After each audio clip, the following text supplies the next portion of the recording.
We are live. My name is Derek Lambert. I'm the host of a channel called Myth Vision Podcast. And you might be asking yourself the question, why are we having this conversation again on the topic of slavery and the Bible? We have two gentlemen from each side. One is the Christian side, Christian apologists, and the other from a critical scholarly standpoint. I don't want to identify them in a way that they may not be, but I think they're atheist. I could be mistaken here completely. But that being said, let's introduce our guest. You're going to hear a different kind of conversation we hope to start having more often with those who we don't agree with. And that being said, let's start with Dr. Kipp next to me, I guess. Oh, hey Derek, how you doing? Hi everyone. I guess we're starting with just introductions. My name is Kipp Davis.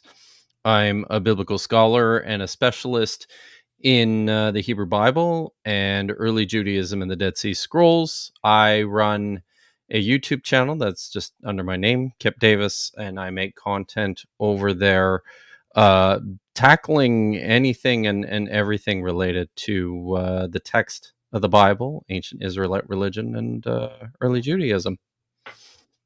And then we have Dr. Josh.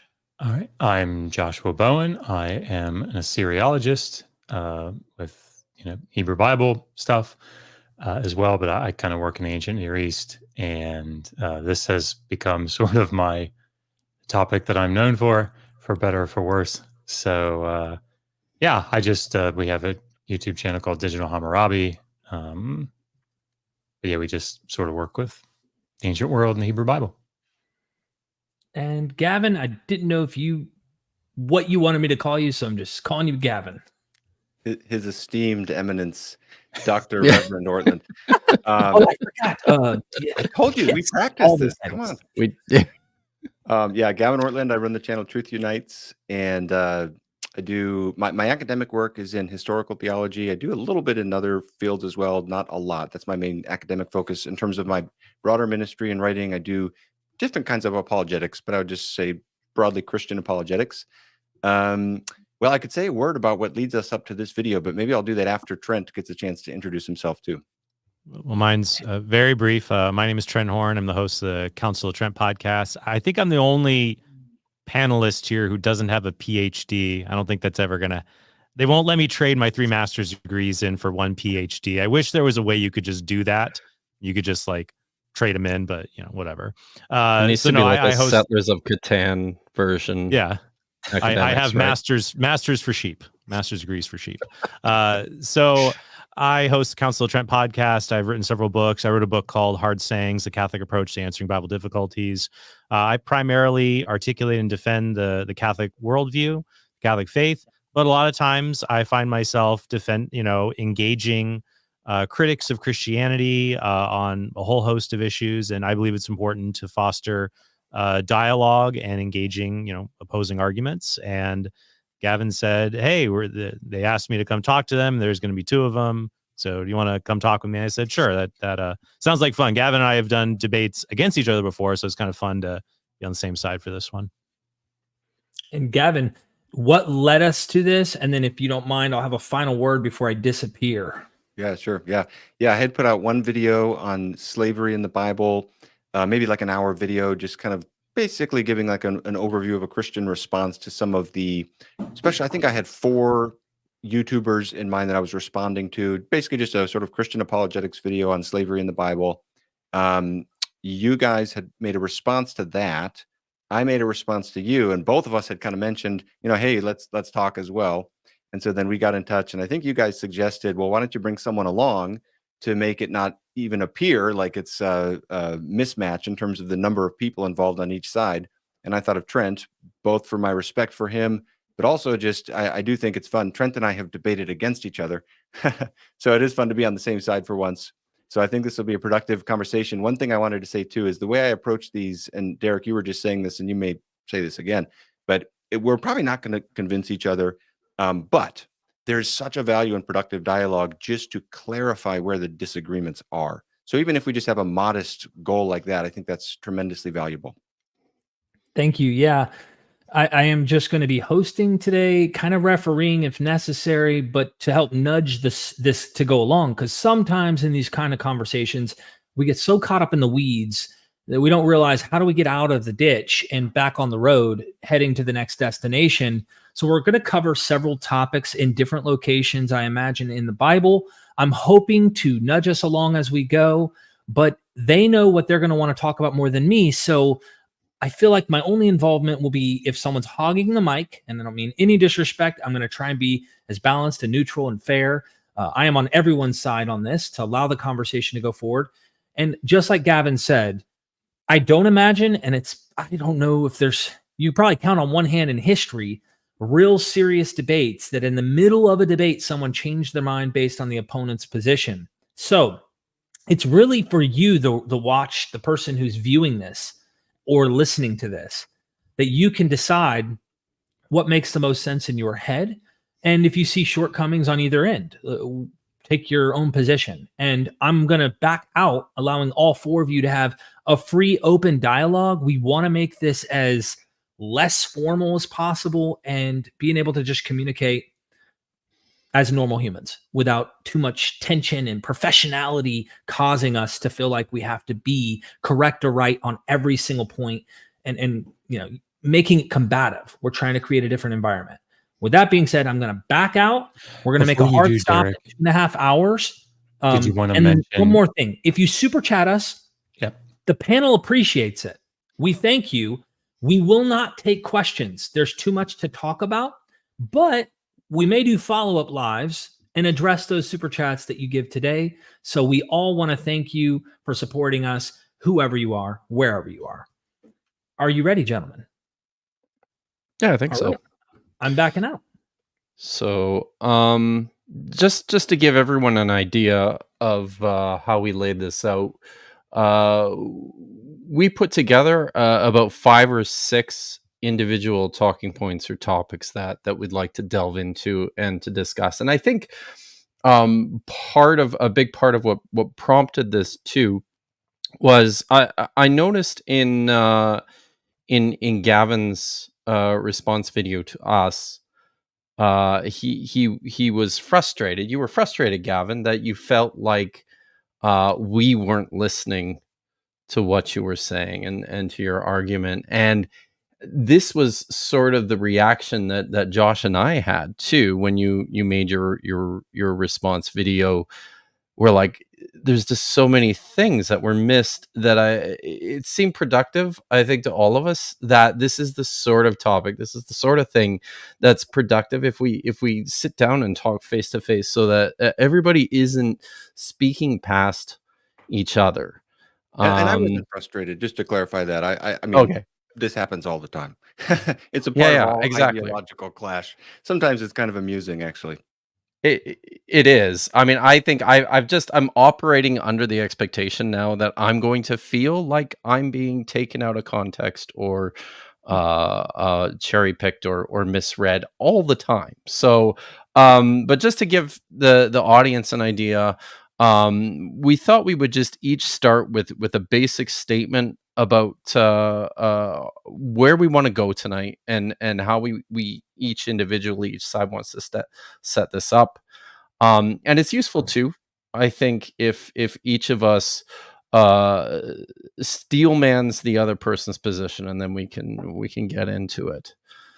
So without further ado, do you have Josh has some slides, and I think we'll just go through a You guys 3-minute. formal. I think I just suggested give an initial kind of overview of our thoughts and then I steel know, man the other but side. So I didn't know we were coming with a formal thing, but go for No, it. it's No. like 3 minutes. It's just And thought it'd Josh be loves slides, so Yeah, I'm that kind of guy. it's so you're ready to go there, Josh. So so for us, for the two of us, Josh and me in particular, we're text guys, and our interest tends to be focused rather rigidly on what the text says and what it means, and attempting to understand and to derive, where it came from and where it's going. So in preparing for tonight and thinking through tonight, we thought it was useful to start with this question of what slavery, what was slavery like as described in the Hebrew Bible. So we've come up with a basic definition, which is fairly similar to numerous definitions of slavery from specialists on the topic. We define slavery in this context as a condition in which an individual or rights to their labor is owned by another, either temporarily or permanently. The owner controls and may benefit from the actions and activities of the owned individual. So there are three primary sections in the law collections of the Old Testament that concern slavery. And this is really where a lot of Josh's and my interest is focused. The first is in Exodus 21, which deals with Hebrew male debt slaves that can only be made to work as a slave for 6 years to completely pay off their debt. The law allows them to convert their status to chattel slave if they are given a slave wife with whom he produces children who belong to the master and his property, and he wishes to remain with them. Then verses 7-11 concern a female slave that is sold by her father to pay on a debt. She is not to be released, as she has been taken as either a concubine or a wife. Given the use of her sexual capacities, she has been devalued, and the law seeks to protect that vulnerable state. Verses 20-21 and then 26-27 describe what would happen to a debt slave that was killed by a beating. The master would be killed. If he did not die from the beating, however, the master was not to be punished. If the master were to knock out the eye or the tooth of a slave, which is regarded as a serious offense in the book of Exodus, the debt slave was to be released and the debt forgiven. So the second set of laws appears in Deuteronomy 15. Verses 12-18 covers much of what was covered in Exodus, but with some developments.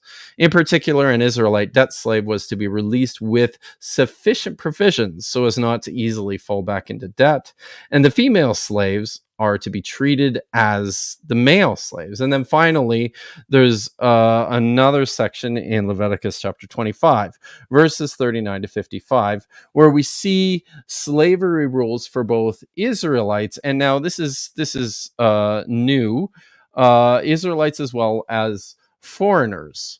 So Israelites that sell themselves to other Israelites are not to be treated as slaves, according to Leviticus 25, but rather as hired workers and set free in the year of Jubilee, which is every 50th year and not every 7th year, as I see so frequently on Twitter. Excuse me. This release was also required if an Israelite sold himself to a foreigner, and a near relative was to do all they could to redeem that Israelite who had sold themselves. However, these rules did not apply to foreigners. Those from the surrounding nations and from tenant farmers living in their midst could be taken as permanent or chattel slaves. They could be kept for life, passed on as an inheritance, and made to serve permanently. Now, the laws that we see in the Hebrew Bible differ little from what we see in the rest of the ancient Near East. A few examples of the well-known laws of Hammurabi can illustrate some of this. The laws of Hammurabi 1:15 states that if a man legally distrains someone from a debtor's household and they die naturally, there is no basis for a claim. However, in 1:16, if the distrained individual dies from a beating, then the law of retaliation applies. If it was a free son that died, then the free son or the creditor would die. If a slave of a debtor, then the creditor would pay the price of the slave, which was 20 shekels of silver. Then in laws of Hammurabi 1:17, if a free person goes into debt slavery, they can be made to serve for 3 years rather than the biblical 6 years. So what was life like as a slave?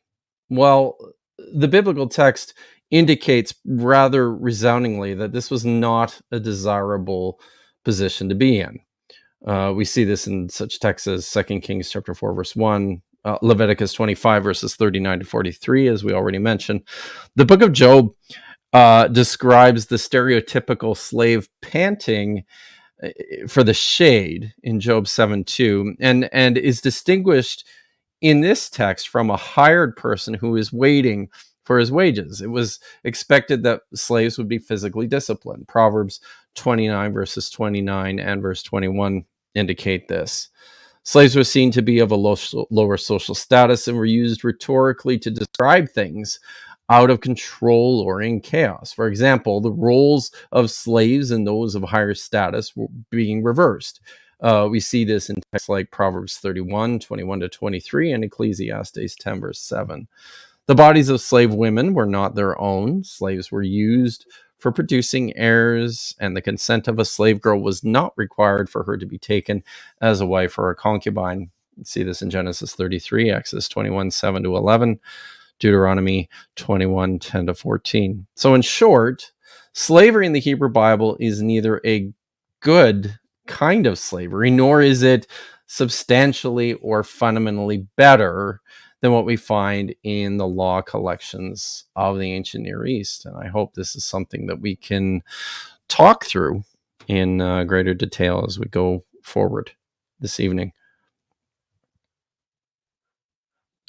Okay, great. All right. Well, yeah, like I said, when we had planned out, I think on the sheet of paper I first sent out with the order of things, I think I just mentioned, just give a brief statement of kind of where we're coming from and then Steelman the other side. So all I was thinking of doing here on our side is just sort of laying out a framework of what we're arguing for. This is my fault, Gavin. Sorry, I got carried away. Truly, it's helpful. It's helpful, and I'll hope to then Steelman it well, because with the slides will help with that. So it's good. And what you shared is good. So thank you. But just explaining to the audience why we don't have a big presentation here. So no, I mean, the thing I would, and actually this will be helpful to say up front, and then I'll let Trent, my brother Trent, add on what he wants to add on here as well. But basically, we will not be arguing that the slavery laws of the Old Testament reflect an ideal that is timeless, that we should follow today or something like that. So a relevant passage that I brought up, I think in my initial video, and I think again, is Matthew 19:8, where Jesus is referencing divorce laws of Deuteronomy 24. And he says they were permitted or allowed because of hardness of heart. So it's a sort of concession to human sin, but they're not given as an ideal, even right there in Jesus's context. And in general, if you look at society's laws, you'll find the behaviors being regulated are oftentimes there'll be regulations for gambling or prostitution or something like this that clearly are not viewed as ideal, but there's laws trying to regulate them. So, and I think Trent and I are of one mind on this, that what we're going to be arguing instead is, and the way I put it in one of my theses in my original video, is that the Old Testament laws about slavery represented a significant improvement upon general ancient Near Eastern practice. And the two passages that I really emphasized in my response to you guys were Exodus 21, verses 26 to 27, physical harm to the slave from the master, and then Deuteronomy 23 and the protection of runaway foreign slaves. And so all I'm trying to do right now is just sort of specify where the nub of disagreement is, and that is, were the Old Testament laws about slavery an improvement upon the broader ancient Near Eastern world? And so to me, that helps to frame it like that, because that's where we're going to clash. In fact, I'm going to hold up your book, Josh, in case we can sell a few copies to people watching. I just reread a lot of this. I know Trent's been looking at it as well. And even the very last sentence of your book, I was realizing there's a lot of points where we're actually not going to disagree. And so that's what I'm trying to frame where we do disagree in terms of this point. Old Testament laws, did they make improvements on the ancient Near East? So that's where I'm trying to frame kind of where we're coming from, what we'll get into, and so forth. Trent will clarify if I've said any heresy. Well, not in this video, Gavin. There's other videos, but Don't because say if your those now, listeners though. don't know, I'm Catholic and Gavin's Protestant. But this is something where we certainly have common ground. And actually, he and I have a lot of common ground. There could be other Protestants, even Catholics, who would approach the issue a little differently. I think I'm just going to add a few points just to supplement some of what Gavin said, because I'm basically in agreement. From a Catholic perspective, Pope Benedict XVI once said, biblical revelation is deeply rooted in history. God's plan is manifested progressively. It's accomplished slowly in successive stages, and despite human resistance, God chose a people and patiently worked to guide and educate them. I think what we're discussing here is interesting. When you talk about the subject of slavery in the Bible, there's really two distinct questions. One is an empirical, historical question that even atheists could disagree about and talk about. It's not even really a religious question. It's, what was slavery like? What were the conditions like? What was this institution like? And I think that's essentially what we're going to be discussing here. But I do think that a specter hanging over the entire discussion for most people watching this, because most people who investigate this topic, they're not ancient Near Eastern nerds who just like read the Middle Assyrian palace decrees for fun or something like that. You're not a nerd, Josh, in spite of the bow tie, but which are always flashy, always good to have. I haven't seen that one before, actually. So I think many people watching there, it's a larger question. It's a philosophical, religious question of, does the condition of slavery in the Hebrew Bible, does that invalidate the Bible's claim to divine inspiration, things like that? That's more of a philosophical, religious, ethical debate that's secondary to this, that we're not really going to get into. But I think that the facts of slavery do play into those debates often. So I appreciated in Josh's book saying, there's people Christians who downplay biblical slavery, and there's atheists who overplay the harms and evils that were involved in this institution. I also think when we talk about this, if you say, well, what was slavery like? And your slideshow was very helpful to go through the passages. I think also to understand an institution, you have to understand the world around it. Like if I gave a presentation in the year 3000 on what was factory farming like in the year 2024, and I just said, here's what they did with factory farming of animals for consumption, it would probably look pretty gruesome. But it wouldn't be the full picture to understand if people watching that presentation in the year 3000 thought, what cruel people. Why didn't they all just farm all of their meat for everyone in labs like we do today? Well, here's the context that this is how we feed people. This is how the economies work at this time. This is what's necessary to sustain a population of 7 billion people. So I do think that has to also be taken into account as to why the institution of slavery exists. For example, in the ancient world, if you have someone who's a thief who cannot repay goods and you don't have a prison to lock them up in, many times they're sentenced to forced labor to repay their debt. That would be slavery, something we wouldn't do today, but it's much more understandable and in more dilapidated conditions. And I appreciated what Josh put in his opening slide. I do think, though, when you look at slavery, we also have to be careful not to isolate it from the general conditions of the time. So I would say when you put down, not desirable, panting for the shade, physical discipline, lower status, woman's body not her own, that's not just about slavery per se. This is just essentially the ancient Near East. That's just essentially the ancient Near East, that most people had a lifestyle that was not very desirable, living hand to mouth, subsistence, one bad crop or one raiding party away from death, panting for the shade. Even the hired workers, true, they waited for their wage, but sometimes the wages didn't come. So the slave sometimes had security, the hired worker didn't. It's a bit of a trade-off there. Physical discipline of the slave, that's absolutely true, but everybody was physically disciplined. You used the rod on your children, the rod would be used on spouses, kings would use them on servants, anyone in authority. Corporal punishment was just an accepted fact of life, and it's something to debate about whether it's appropriate or not. And similar, being of lower status and women's agency. If you were a non-slave female, it's not like you certainly did not have the agency women have today, that's for sure. So I do think it's important to understand that God selected a people, and what we're saying is, he moved them in an ancient society, and society didn't change overnight. And this institution existed within that very, very different world from where we live today, very hard to understand. And it's important for us when we talk about to make sure we get the background knowledge right and we understand the particular facets of the institution. So I hope that was helpful. All right. Yeah, it was Well, excellent. that's Do you want me to do the Steelman, Kipp? Yeah, I think so. Okay. So, I've said this on any number of streams. I think that this position that you guys are arguing for is the strongest of all the apologetic arguments that I've heard. So if I return to Christianity, is probably the one that I would argue as well. As our marriage counselor years ago said, you want to start off with what I hear you saying is, so that's what I'll do here. What I hear you saying is that the ancient world needs to be understood in its broader context, right? So when we have passages like, look, you can beat them, and they use a wooden rod, that this is terrible. Yeah. But the problem is that this was sort of, as you read in Proverbs 13, and probably 4 or 5 other passages in the Proverbs, as Trent said, you do this to kids, right? So does it make it better? No, but it's part of the ancient context.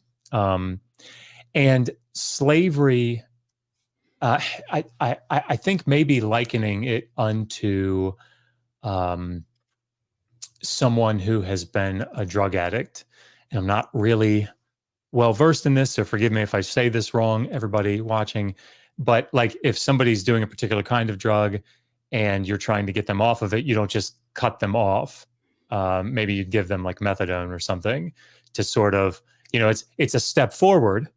It's not as bad as the drug that they were taking, but it's what they can handle, right? And as Hebrews, the meat of the word, not yet, got to stay on the milk. And so, this sort of progressive idea shows up in the biblical text. And so, when God condescends to humanity in the laws of the Old Testament, as we see in Matthew 19, he's not coming down and just cutting them off on everything, right? And saying, okay, this is what you have to do. He makes concessions, not because he wants to, not because it's his ideal, but it's his plan to move people along. And it's the sin that comes from the fall that keeps, that puts humanity in this position. And so as with divorce, where the people had hard hearts, and so they wanted to put their wives away, God regulated it in such a way that it wouldn't be as bad, but it still allowed more than he wanted. And it wasn't until like the New Testament when he sort of pulls the curtain back a little bit and says, hey, that was me letting you do more than I wanted you to do, but so that it was because of your hard-heartedness, but we're moving you forward. And so if that principle holds, then the argument would be that if we can go back and look at the laws about slavery in particular in the Hebrew Bible, and we see progressive things, maybe not progressive, like super progressive by our standards today, but more progressive than what was going on around them, then maybe that sort of provides further evidence for this progressive development, and God's trying to condescend and bring people along. So some of the places that we go are Deuteronomy 23, 15 to 16, or 16 to 17 in the Hebrew, where like everybody agrees this is something that doesn't show up, at least overtly, that we can demonstrate in the ancient Near East. There are many, many laws, and it's noteworthy. There are many laws in the ancient Near Eastern law collections that talk about what to do when slaves run away. Maybe you bring them back, you bring them back. And that does not appear in the Hebrew Bible. And so this seems to be a place where, even though it is foreign slaves that are escaping into Israel, there's this thing that makes somebody that knows the ancient Near Eastern law collections go, whoa, that's different. Also, it seems that in Exodus 21, 20 to 21 and 26 to 27, which were probably originally joined in the older versions of the Covenant Code, that this regulated the not a free person beating someone else's slave, because that's dealt with in some detail in the law collections of the ancient Near East. But this is regulating a master beating his own slave. And so that seems progressive as well. And so if we can see that sort of progressive move, however large or small, and we believe that Matthew 19 establishes a sort of principle, then slavery can kind of, fall under that category. And it would be the abolitionists utilizing the biblical texts ultimately that would end slavery in really ultimately in the world. Does that seem? What would you correct? I'll just clarify one thing that's not a correction, though, because this is your Steelman was great. I've been a part of dialogues where the Steelman is attempted, but it's not really a Steelman, and yours was great, so thank you. Gavin, you should have seen when Pearl tried to Steelman me when I was talking to her. Let's say that. That can be very frustrating. But yeah, no, that was good. So you were really hitting on some of these themes that we've been getting at in terms of accommodation and incrementalism, and the principle of Matthew 19:8. One thing that I want to clarify that's not a fault at all of yours, but just something to kind of push into it as well, is this progression or development, and I think Trent and I will probably be similar here, though he can speak to this too, is an organic one. So it's not like God pulling back the curtain and saying, haha, here's something totally new you'd never heard of before. But the principles embedded are growing organically, so that Genesis 1 is at the start of it all. So part of the issue here is what a law is, and that we don't look to the laws as this is giving the ideal. The ideal is given in the creation text, where you have all people made in God's image. And that's another point of uniqueness that I argued in my first video, that the idea of in the image of God democratized to everyone as a unique idea in the ancient Near East. So that is in the background. So in other words, Jesus is not just introducing something totally radically new in Matthew 19:8. He's drawing from the best of what is already there, that's sort of organically unfolding throughout history. And you see that in the Job 31 text. How can I mistreat my servant since we have the same maker? The appeal there is to the doctrine of creation. There's an organic flowing out that's built in from the beginning, the seed to the tree. And right out of the gate, you've got Genesis 1, which is the start of it all. And so I'm just trying to clarify the nature of the progression is not arbitrary, but it's organic. Trent, what would you add on in terms of anything we can clarify at this point? No, I thought it was a very good Steelman. I think the only thing that to make the best position to explain this topic understandable to someone who is maybe critical of Christianity or the Bible is to really underscore that the word slavery, and although, if we Steelman here, this would come up in how I would Steelman your position, how when Christians talk about slavery, sometimes, people will identify that word with the conditions of the antebellum South. And Christians will do that to try to exaggerate the Bible in defense of it. And atheists will sometimes do that so that when the word slavery comes up, only that is presented. But I think if you propose other ancient situations like forcing a thief to labor to restore what he had stolen, or enslaving prisoners of war who have attacked you to rebuild part of the city, I think many people would be hesitant to say that, to treat that as some kind of an intrinsic evil like they would the transatlantic slave trade or something like that. Yeah. So we can, unless you guys want to add on anything else, we can also try to Steelman your position. I want to make sure we get to that. That sounds great. I can just Sounds good, yeah. I'll be pretty brief on my side. I'll just kind of, from the slides you said there, you went through some texts defining slavery, Exodus 21, Deuteronomy 15, I think it was, and then Leviticus 25. I think those will be texts we'll return to, as well as the Deuteronomy 23 and Exodus 21 texts that have already come in. Just basically kind of summarizing a lot of the information in those texts. And then there's the reference to the Law of Hammurabi 115 and 116. And I think the claim here is that there many, or maybe you'd say all, you can clarify on this point, of the protections that existed for Israelite slaves also existed in other ancient Near Eastern cultures.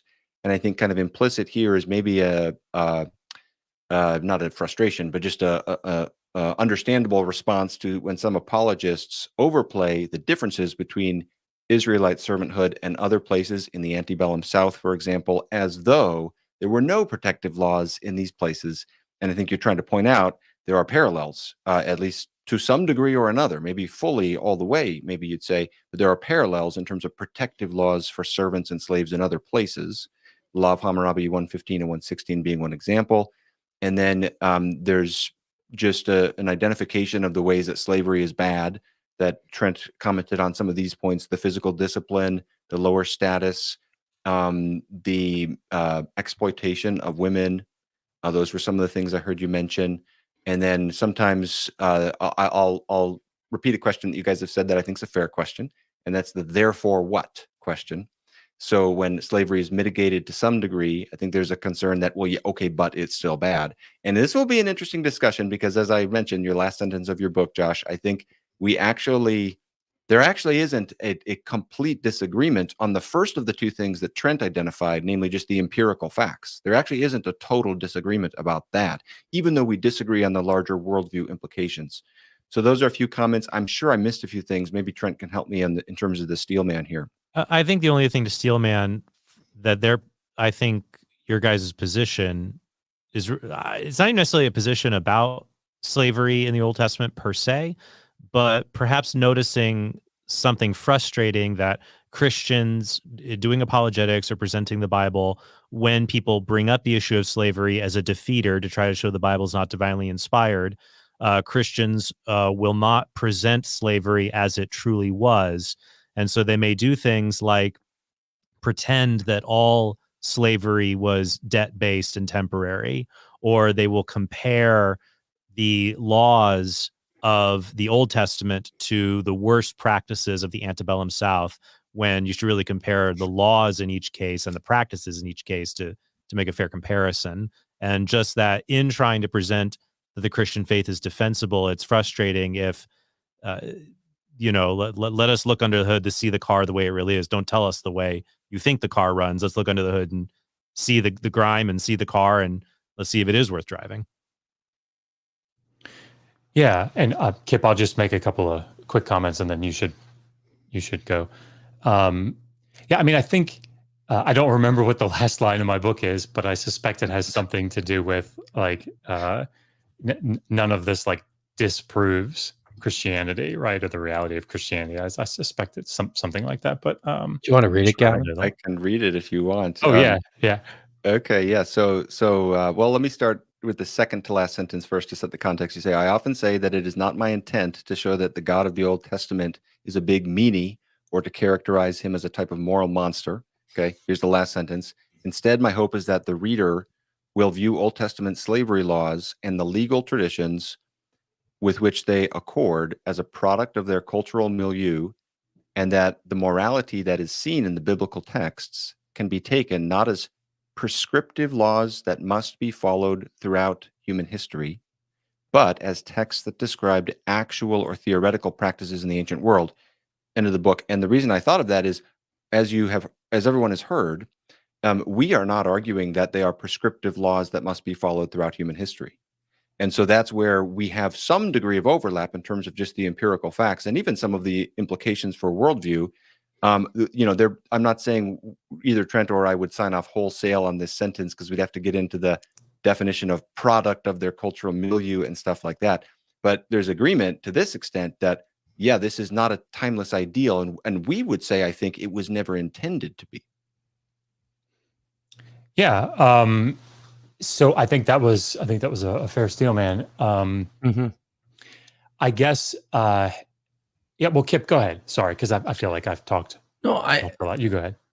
I mean, honestly, the first thing, and this wasn't something that that really came up in our preparation for the discussion at all, but I did see someone post this in the chat, and I think it's certainly worthwhile clarifying right at the get-go, because I'm constantly surprised at how often this is a question that needs to be asked. But I'm just wondering if maybe we should start this part of the discussion with the question. I mean, are we all in agreement here that slavery is immoral? You'd have to define what you mean by that term. Is it the term you used in your definition? Do you want me to repeat the definition? Well, it I mean, seemed like it was essentially the rights to control another person's labor. It's a total control. I'm trying to. I put some notes down here. Shall I repeat it? Is If you'd like, I sure. agree. So A condition in which go ahead, Kipp. a condition in which an individual or rights to their labor is owned by another, either temporarily or permanently. The owner controls and may benefit from the actions and activities of the owned individual. Yeah, Trent can go on this. I mean, I would say this is where the definitions are so important, because Right. my basic position is that all forms of slavery or servanthood, to throw in another term just to really widen it, are a reflection of the fact that we live in a fallen world. None would exist if God's ideal intention at his creation obtained. But there are milder forms of what we might call servanthood or indentured servitude that are not necessarily immoral. I'll let Trent speak what he would speak on this. Yeah, I would say that they are bad in the same way that pain and death are bad. But to say that something is immoral or wrong to do, the problem is how you move the definition. So, for example, the 13th Amendment of the Constitution of the United States says, neither slavery nor involuntary servitude, except as a punishment for crime, have been duly convicted, shall exist within the United States. So what's interesting there is that even when slavery was abolished in the United States, that was left in as a caveat. You know, no slavery, no indentured servitude, except as legal punishment. Was that often abused? Absolutely. You know, in the American South during Reconstruction, absolutely abused. Yet at the same time, one could define a prisoner in the United States today, like the courts have ruled that prisoners who work and pick up trash on the side of the road, they're not entitled remuneration for what they do.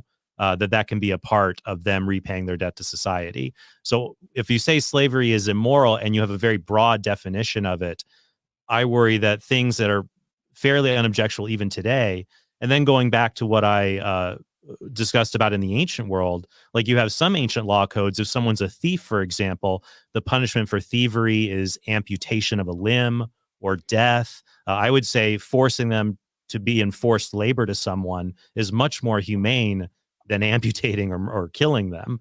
So I am hesitant to say that. I think the term I would use to describe slavery would be, philosophers use the term a moral hazard. It is something that, while in very narrow circumstances can be moral, it's something we ought to do away with because it's very, very easy for it to become exploitative and immoral very quickly. So people can look up the literature on moral hazards, and that is something that has been, you know, discussed. So there can be things that in narrow circumstances are appropriate. Similar with the death penalty. The death penalty can be appropriate in a very, very, very narrow circumstance if it's the only thing that can protect society. But if you allow it, for many people argue, oh, but then it becomes abused, and that's why we can't have that. So I think when it comes to slavery, the term I would use, I guess I would use the term for it, I call it a moral hazard. Would you guys say that voluntary indentured servitude is immoral? I mean, I would, yeah. What about a voluntary arrangement like that, if someone elects to be in that position, is immoral? Or could you flesh that out a little bit? Well, I'm going to say no. I won't. And I'll tell you why. This is sort of my trademark, right? Online, if I'm not a specialist in something, Okay. I tend to steer clear of it. So I want to answer your question. I may not have a good reason why I think rape is wrong, like philosophically or ethically, like some sort of ethical framework. I may not have that. I probably don't, right? But I start there. Is that consistent? Probably not, but it's where I am. So, but I'm okay with that. I sleep okay at night because I'm probably going with intuition pumps, and I'm going with I probably didn't even use that right, to tell you the truth, but You're just going with an intuition right now. Yeah. But the point is, or the reason that I really do want to make sure that we stay on target here, while I think this is an important topic for someone else to discuss, that's an ethicist, right? That works in that philosophical part of the philosophical field. What I think is more important in this context is that we agree on the definition first, right? Because that's where it feels like we're already getting hung up there. Yeah. Like that definition was curated quite meticulously when I put it in the book, and there's a reason for that, because there's a volume out from the Oriental Institute that Laura Culbertson edited, and that they, as everybody does, lament the difficulty in defining slavery, just the word slavery, in the ancient Near East, in the ancient world. Because, as you guys have pointed out in other places, like this term can apply to kings, Moses, right? Like these are Joshua, like these are, and it can apply to a chattel slave, right? So the problem is not being able to define it in a particular context. I think it's trying to coming up with an all-inclusive definition for the word run that would apply to every situation would probably be so general that it would lose any real use, right? Any real value. So I think maybe, and I'll be quiet, but maybe what we should do is we should go to some of these passages, because I think, for example, if we talk about owning another person as property, I think that's very easy to establish in the broader ancient Near East, in the Hebrew Bible. I think it's very easy to establish that. So maybe that's the direction we should go, or we can go a different direction, whatever you guys want to do. I'm fine talking about that, but I do think it's important for people to consider. It's like the question, is slavery immoral? It's like the question, is factory farming immoral? It's not as simple as it first appears when you discuss, if you were to say, well, if you think factory farming is immoral, why do you eat a hamburger? Or why don't you petition a law to have them all shut down? Or, this and that. I also do think that, like the example I brought up earlier, it's hard. You're right. You have an intuition slavery is wrong, but I think a concrete example in the ancient world would be enslavement of a thief to give restitution of damages caused. I have a very strong intuition that's a very just thing to do. Even if we did something like that today, though, I think it would quickly become a moral hazard. But back in the ancient world, when you have very few options for securing the civil order, I see that would be a very humane treatment compared to other things that can be done to someone. But I do think that slavery was bad, like many other bad things that happened then. And the goal is to progressively move society away from things, slavery we could even compare to even just things like substandard working conditions in general. But Josh, we can talk about the passages if you want. Yeah, I'm totally good with your proposal to. Sorry to throw that question at you, but yeah, let's go through the passages. I think that was my question actually. But, okay, yeah. I think I started that. Sorry, guys. All good, all good. Yeah, we can go through Kipp, the passages. Are you from Canada, by the way? Yeah, I'm in Canada right now, actually. I was just gonna say, being Canadian means you never have to say you're sorry. No, it's just and yet totally somehow fine. we're always saying we're sorry. So yeah. Well, do you want to start at Exodus 21, 2-6? We can start wherever you guys want. That one I won't think we'll have necessarily a ton of disagreement on. In terms of the thesis on the table, we kind of framed the discussion as, did the Old Testament make improvements upon the ancient Near East? So I've not proposed that particular passage is an improvement. So supposing whatever you wanted to work through there, it may not even be relevant to the framed nub of disagreement. But we can talk about it if you want. it's one of the places that I think gets missed in the discussion because the main figure in the law is the guy, right? But the wife that he's given and the children that they have sort of pass unnoticed quite often. And the status that the man takes when he agrees to because he wants to stay with them, they're all chattel slavery, right? They're all permanent slavery. Like that he's no longer a debt slave. She was never a debt slave. The child was never a debt slave. And so like that's an important aspect of the passage that I think, because we focus so much on the guy, right? And he's a debt slave. He voluntarily does this, maybe under duress, but and then he agrees because he loves his master. Like that's sort of how that's usually put forward. But I think it pushes into the background the chattel slavery aspects of that passage. Well, should you read the passage, and then we might have a question about what you mean by chattel, because I think sometimes we might have a different vocabulary to use about the main differences. Sure. You can go ahead. Yeah. So I'll just say chattel means they're owned as property, right? Chattel slavery is slavery that is generally permanent. The person becomes the property of the master. Now there are different. There are different. Well, I guess my question is: were temporary debt slaves the property of the person they were enslaved to while the debt was present?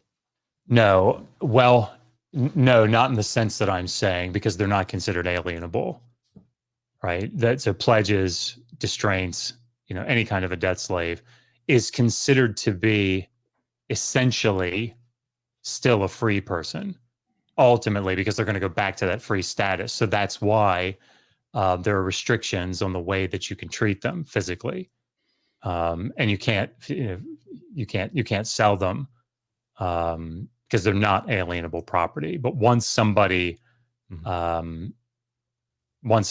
takes up permanent slavery, where there's no debt to be repaid, there's no required manumission, then that person sort of steps into that property status. Now, again, there's nuance to that. But yeah, I think the language we would probably would use when talking about this would just be temporary versus permanent slavery. That the difference here is the jurisdiction of the one who has ownership and the length of time of the servitude. Whereas we would say, and Gavin, always chime in when you like, that there's not dramatic differences in the types of behaviors you can engage in, at least with male slaves. So female slaves are going to be different. That what I concern is that when you say something like slaves were property, like when we think of property today, like I've got my table is my property. I can chop it up to make firewood because it's my property. I can do what I want with it.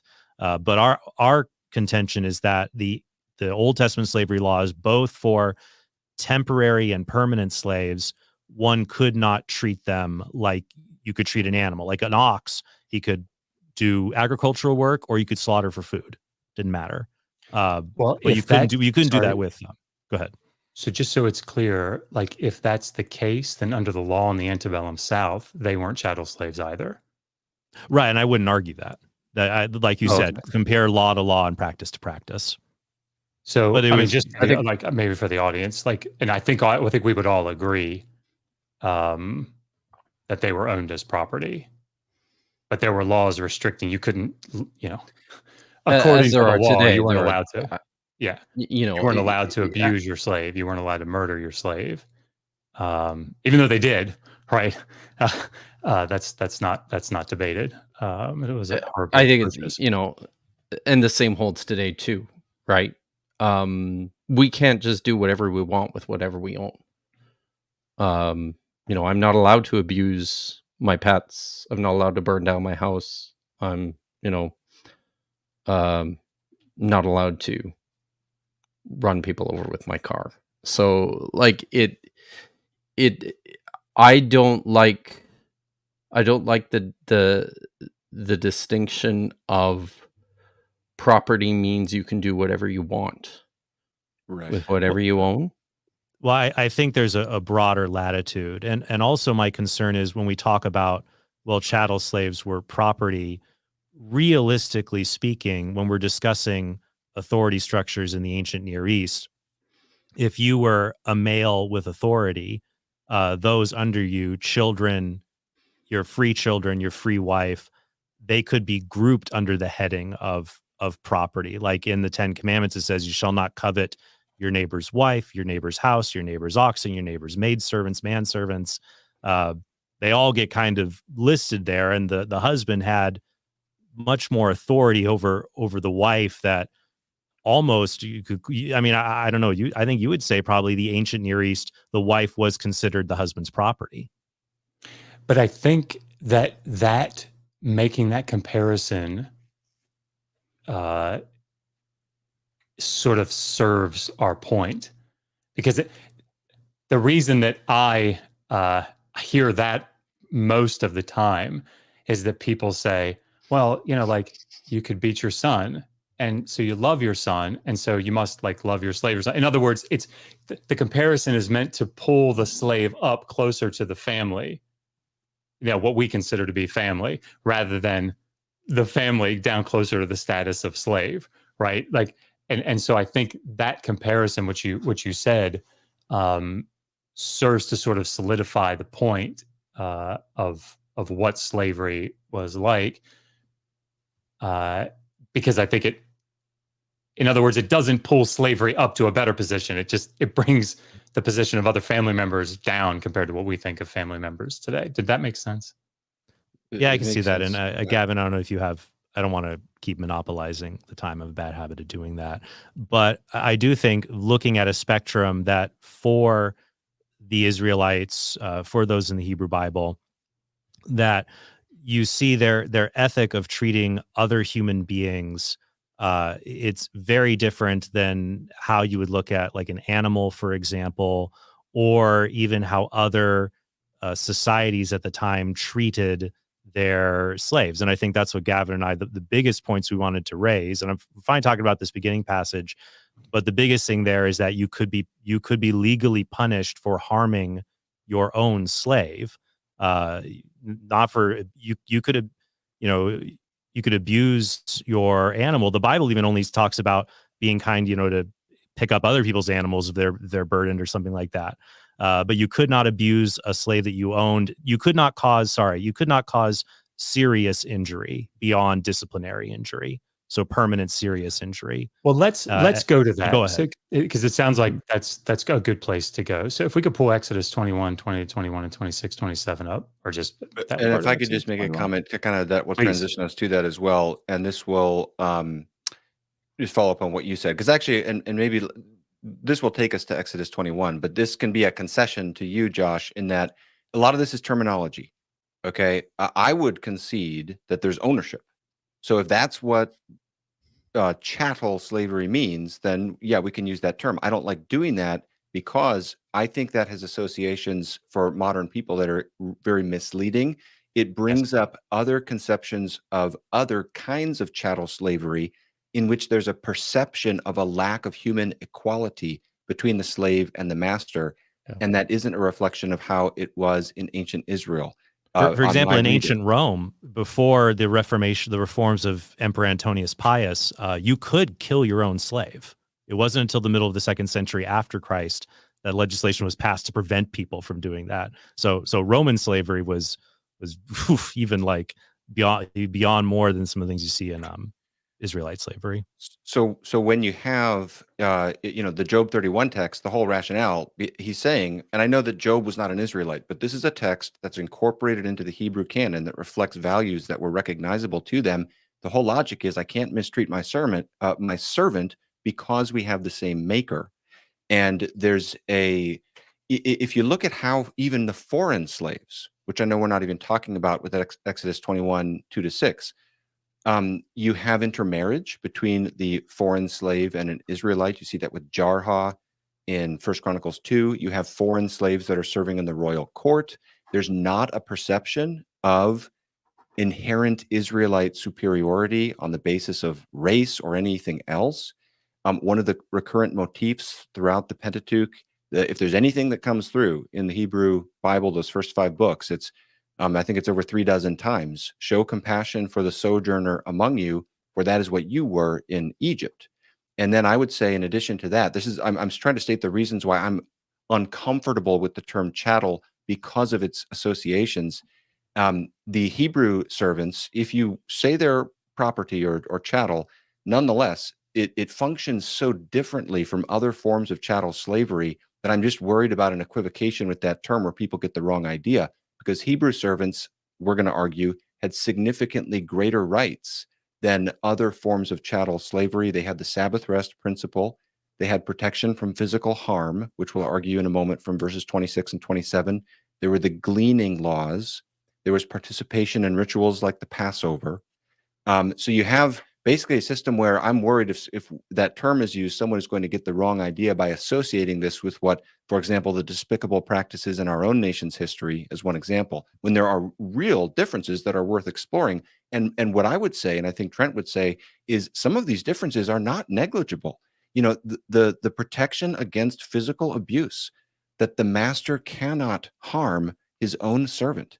That really was I would say, a counterbalance to the prevailing wind of thought in the ancient Near East that I would say was a domino that had historical consequences. So, Josh, I see you want to jump in. Yes, Go ahead. sorry. So let's go to it because I fundamentally disagree with you, and that's I guess that's expected. But maybe somebody want to read?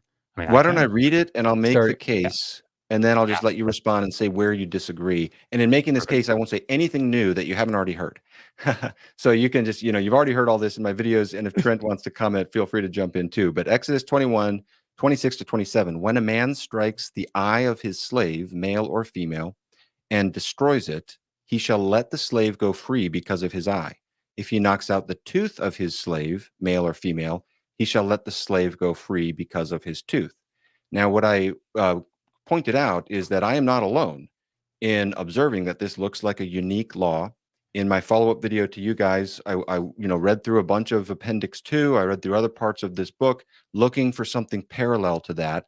I quoted Nahum Sarna, who says, quote, "This law, the protection of slaves from maltreatment by their masters, is found nowhere else in the entire existing corpus of ancient Near Eastern legislation."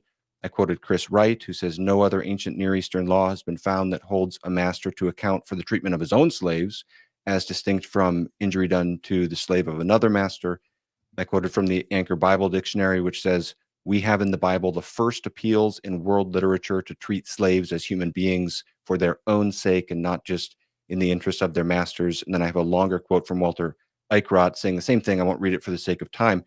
And basically, I'll just be brief, give you lots of time. But the law of Hammurabi 116 just seems to me a completely different scenario. It's talking about death, not physical mistreatment. It has reference to prison or some other circumstance in which the death occurs. And most significantly, it's a third party injuring a servant or slave and then paying the master. So that law is designed to protect the rights of the power party in the relationship, the master. Exodus 21 is just in the opposite direction. It seems that it's protecting the welfare of the slave. There's a difference between saying if you mistreat someone else's slave, you pay that master, versus saying the master himself can't mistreat his own slave. And I'm open to changing my mind. You guys are Old Testament scholars. I am not, but I just can't see any other law that I've seen thus far in the discussion that actually is a parallel to that specific circumstance. So Trent, if you want to add on, and then you guys can respond. No, that sums it up. So let's take Exodus 21 as it stands first. So this is almost universally agreed by subject matter experts in the field that this is describing debt slavery. So these are debt slaves. This is why there are things like, let him go free without repayment of debt. Like these are debt slaves. Well, I would So, just register that is where we differ. I quoted Jay Sklar's commentary, who says this is not referring to only yeah, dead I know. slaves. So that's just I I'm know. just pointing out Basing it's that not on universal. Yeah. There's other like, perspectives on that. what's the rationale for that? Well, there Yeah, is that's absolutely no qualification of one kind of slave versus another in those verses. That's just read into the text, as far as I can tell. I mean, I don't see anything in those verses that says this is a debt slave. It just says it's a slave. okay. So yeah, Gregory Kirikino in like 93, and I think you looked at his book, had a huge discussion on this, right? So I mean, I don't know if we want to go into the nuances of that here, but I mean, I suppose that we can. A lot of this centers around what it is that the entire passage in Exodus 21 is doing. Right, it's Exodus 21, 2-6 clearly starts off with Israelite debt slavery. The fact that we're letting the individual that there's no punishment. Sorry, let me do this differently. The real important part of Laws of Hammurabi 115 and 116, which I'll just read real quick here. If a man has a claim of grain or silver against another man, distrains a member of his household, and the distrainee dies a natural death while in the house of his or her distrainer, that case has no basis for a claim. If the distrainee should die from the effects of a beating or other physical abuse while in the house of his or her distrainer, the owner of the distrainee shall charge and convict his merchant. And if the distrainee is the man's son, they shall kill the distrainer's son. If a man's slave, he shall weigh and deliver 20 shekels of silver. He shall forfeit whatever he originally gave as the loan. So the parallel here, the only reason I'll read something that Bernard Jackson wrote in his tome on the wisdom laws, the Mishpatim there in the Covenant Code. He says, commentators have often remarked that the protection here gives the slaves against their own masters is exceptional. The ancient Near Eastern collections, they claim, provide only for assaults on the slaves of others and leave unregulated and thus unrestricted assaults committed by a master on his own slaves. Biblical law is claimed to display a higher moral standard in protecting the slave even against his own master, but this is a false comparison. Debt slavery is protected in some of the ancient Near Eastern collections. The false comparison has resulted from the fact that the latter, the ancient Near Eastern law collections, use the terminology of niputum, which is the Akkadian word for like distraint, right? Referring to the unilateral seizure of a debt slave, sometimes legally, sometimes illegally, by the creditor, rather than the semantic equivalence of evid and amah, which would be like wardum and wardum. So the point of Exodus, making this comparison between Laws of Hammurabi 115 and 116 is to show that they are comparable not to 26 and 27, but to 20 and 21. And this is sort of the rationale that bears out. It's why this phrase at the end of 21 is so problematic for scholars. Kikas pohu, right? Because he is his silver. It's problematic because it looks like it's being the text is being amended to try to make it into chattel slavery because he is his silver, right? But the point here, the reason that scholars come down on this is because there's this sort of clear comparison in not only legal rationale. Bruce Wells writes about this, and I'll be quiet after this. Sorry, but it's because there's this. I mean, it's clear in Laws of Hammurabi, right? If you beat a debt slave, that's not yours, right? It's a distraint. It's somebody that's standing in as a debt slave. The law of retaliation, lex talionis, comes in, right? It's the same setup. And so there are other little cues like this. The fact that the slave is set free in 26 and 27, is perfectly consistent with somebody who is a debt slave or a distraint or a pledge. That's why most scholars come down on that. that it's a debt slave. It's one of the reasons. Would you Go ahead. agree, though, there is no law in the ancient Near East collection that commands a slave to be released if they are seriously injured? Yeah, I don't know of anything off the top of my head. But that kind of law does exist in the Old Testament. Right, but it's not something that's inconsistent with the rationale of not only of the passage, but of what's going on in the laws of Hammurabi. So if you think about the way that Exodus 21 is set up, you have murderous, or not murderous, you have homicide to a free man, then damage to a free man. Then you have homicide to a slave. That's why they think 22 to 25 is probably something that's later inserted. Then you have damage to a slave. If this is a debt slave, this is precisely consistent with what we see in the laws of Hammurabi. And it's unsurprising, honestly, that the law collections wouldn't talk about that, because I take the position, for the most part, I'm not a legal specialist, so I don't want to come down hard on that. But I suspect, I'll say it that way, I suspect that the law collections are not normative legislation, right? I don't think they're a code that's trying to set out all the different possibilities of something that, could happen. So anyway, but yes, I agree with you that there isn't something like that. Because in Law of Hammurabi 116, we have the slave has died because of what the distrainer has done. So to remedy the harm that was caused, 1/3 a mina of gold has to be given to the merchant or to whoever. Even though I'd still say this third party makes it different. So what's interesting here, we're looking at there usually in a law there's a harm. How do you give restitution for the harm? And here, but the only harm that's considered is that if the slave dies because of something somebody did, then money has to be given to make up for that fact. But the Old Testament seems unique in that because the slave has been seriously injured, the restitution there doesn't seem to have anything to do with the master. It seems to, the only explanation would have to be that it's something to do with the slave, which we don't see in Law of Hammurabi. Yeah, can we put the verses back up? Because I'll show you why I don't think that's the case.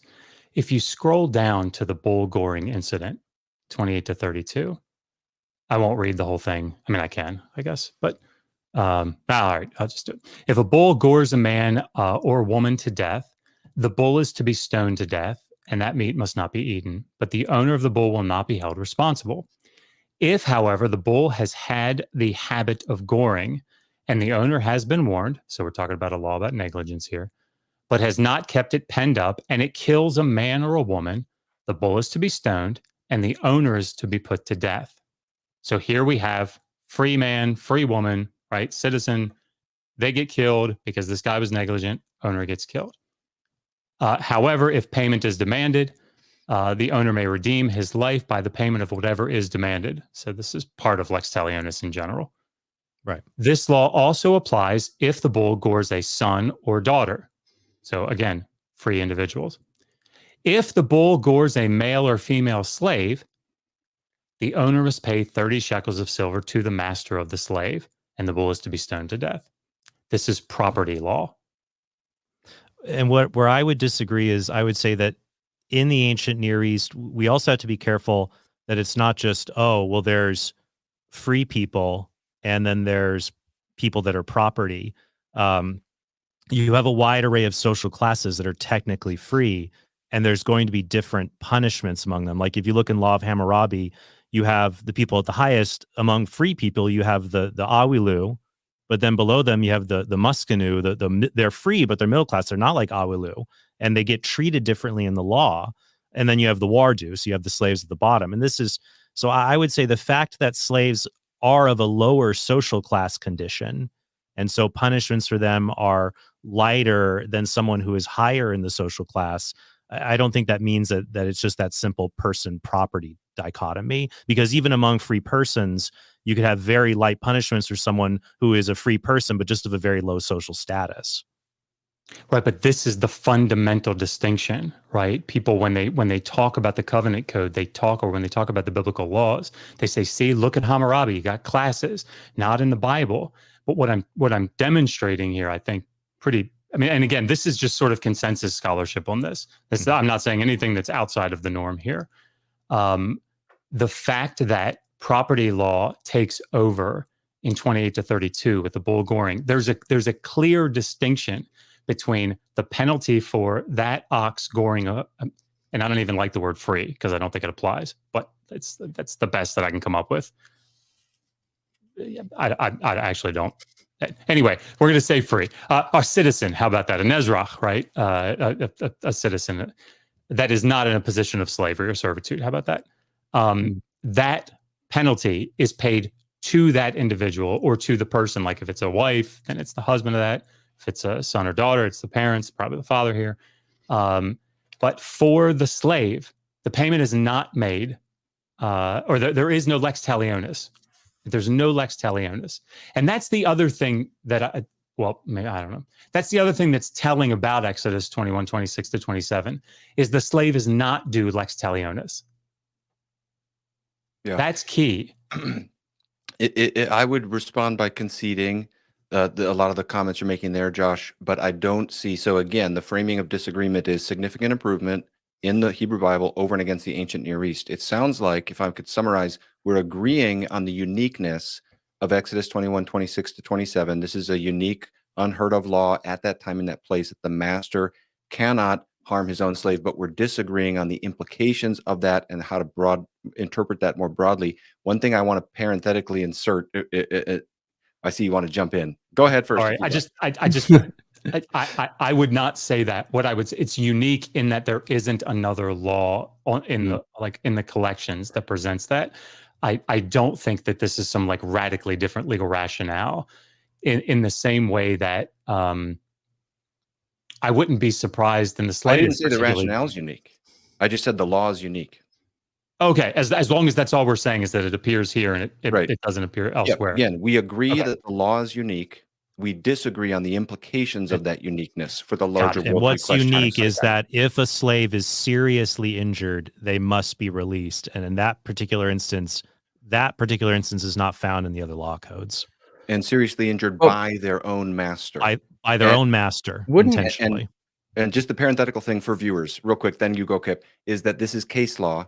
It's not saying you can't knock out the tooth or the eye, but every other part of the body is fair game. In my last clip, I referenced Ken Stewart's quote where he's basically saying this is representative of physical abuse to the slave. I just wanted to insert that for viewers. Go ahead, Kipp. Yeah, no, so I mean, one of the problems with discussions like this is that the law codes, all the ancient Near Eastern law codes, are not always in conversation with one another, right? So while you have this particular unique element within the Hebrew law code, there are unique elements in other law codes that are not addressed by the Hebrew Bible. For example, there's no provision, as far as I know, in the Hebrew Bible for slaves to challenge their status. Am I correct about that, Josh? I don't know of anything off the top of my head. But we have other ancient Near Eastern law codes where this is something that happens. Yeah. Right? So are we prepared to say then, on that point, these are progressive beyond what's in the Hebrew Bible, where there's no provision for a slave to challenge a slave to challenge his status? You mean just to claim that I'm not actually a slave? Because there are people, like we just read one where a slave wants to change his status. No, it's when they say, I have served you. It's a debt slave saying, I have served you this sufficient amount of time, and then the master saying, I'm not letting you go because you haven't. He can take his master to court. Yeah, I would concede other points, speaking for myself, where you can find a law in another ancient Near Eastern text that isn't in the Bible. So, I'm not going to try to say it's The Bible always wins in every single scenario. But I would say that I wouldn't agree to this point, because Job 31, the scenario envisaged is the servant brings a case against his master. And that's what Job is saying. I can't mistreat him, because when he brings that case against me, he can make an appeal. We have the same creator. This brings up, I think, oh, go ahead, Kipp. Sorry. No, you go. This brings up, I guess, a broader point for me. In this sort of progressive or incremental movement view, how many counterexamples does it take for it to not work in your minds? In other words, if I could show you a case, a pretty clear case, where an ancient Near Eastern law collection seems to be better, and the Hebrew Bible makes it worse, what would that mean, if anything? Yeah, it would tip the scales, right? So then we're weighing. This is where I think I said at the last time, at the end of my last response to you. We can get into this and do the question of extent. The claim on the table is significant improvements. Okay, so then we can double click on the word significant and unpack that and see, well, how significant is it? Just a little significant? And we can kind of weigh the scales on the pros and cons. The two that I've put forward, Deuteronomy 23, Exodus 21, they're very significant because of the implications of what's at stake. I agree with what I'm reading, and you guys are Old Testament scholars, I'm not. But what I'm reading in the Old Testament scholarship is a pretty significant recognition that it is a big deal to have a law that says the master cannot physically abuse the slave. And so the nature of, so I guess to answer your question, it comes down to the nature of the uniqueness, and then we're looking at it in both directions. I'd also say challenging one's status. I mean, Exodus also prohibits kidnapping. So one would think that part of convicting someone of kidnapping is compiling evidence that, no, this person actually is not his slave. He does not have rights to them. Other family members or clan could testify to that. But it would seem to fall into that the person himself can make that testimony. Yeah, but all the other ancient Near Eastern law codes have laws against kidnapping as well. Right. I'm not saying that's you. I'm not saying that it's unique. I'm just saying that I think that it's not like the Old Testament code. It's like that different from the other codes, and like, oh well, they can challenge, their status to the master. It seems like that's bubbled up a little bit within some of the stuff in Exodus. It just, the reason that I asked that question is this seems very like it could, if the premise here is that God is moving, like making regulations to make slavery a little bit better, it seems really problematic if he makes some of it worse. Like, what would be the rationale for him making it worse? Well, I don't think you've given an example yet of it being made worse. Just one example it's missing legislation that could make it better, like challenging. In the laws of Hammurabi 117, right? Debt slavery, you can only keep a debt slave for 3 years, right? They have to be released in the fourth. In both Exodus 21 and Deuteronomy 15, it's 6 years. So, so then the question would be, is it better or worse to serve as a slave for longer? Well, Gavin may have some thoughts on this. I don't know. I have a thought on this.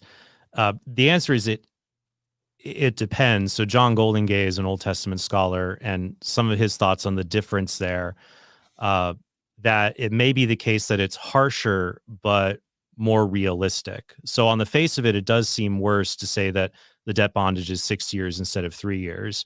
But imagine you passed a law saying that people that forgive the strained analogy with the best we can do in the modern world, that there's a lot of people in mortgage debt slavery. I got a Fannie Mae, I got to pay my mortgage, and it's just a lot to deal with.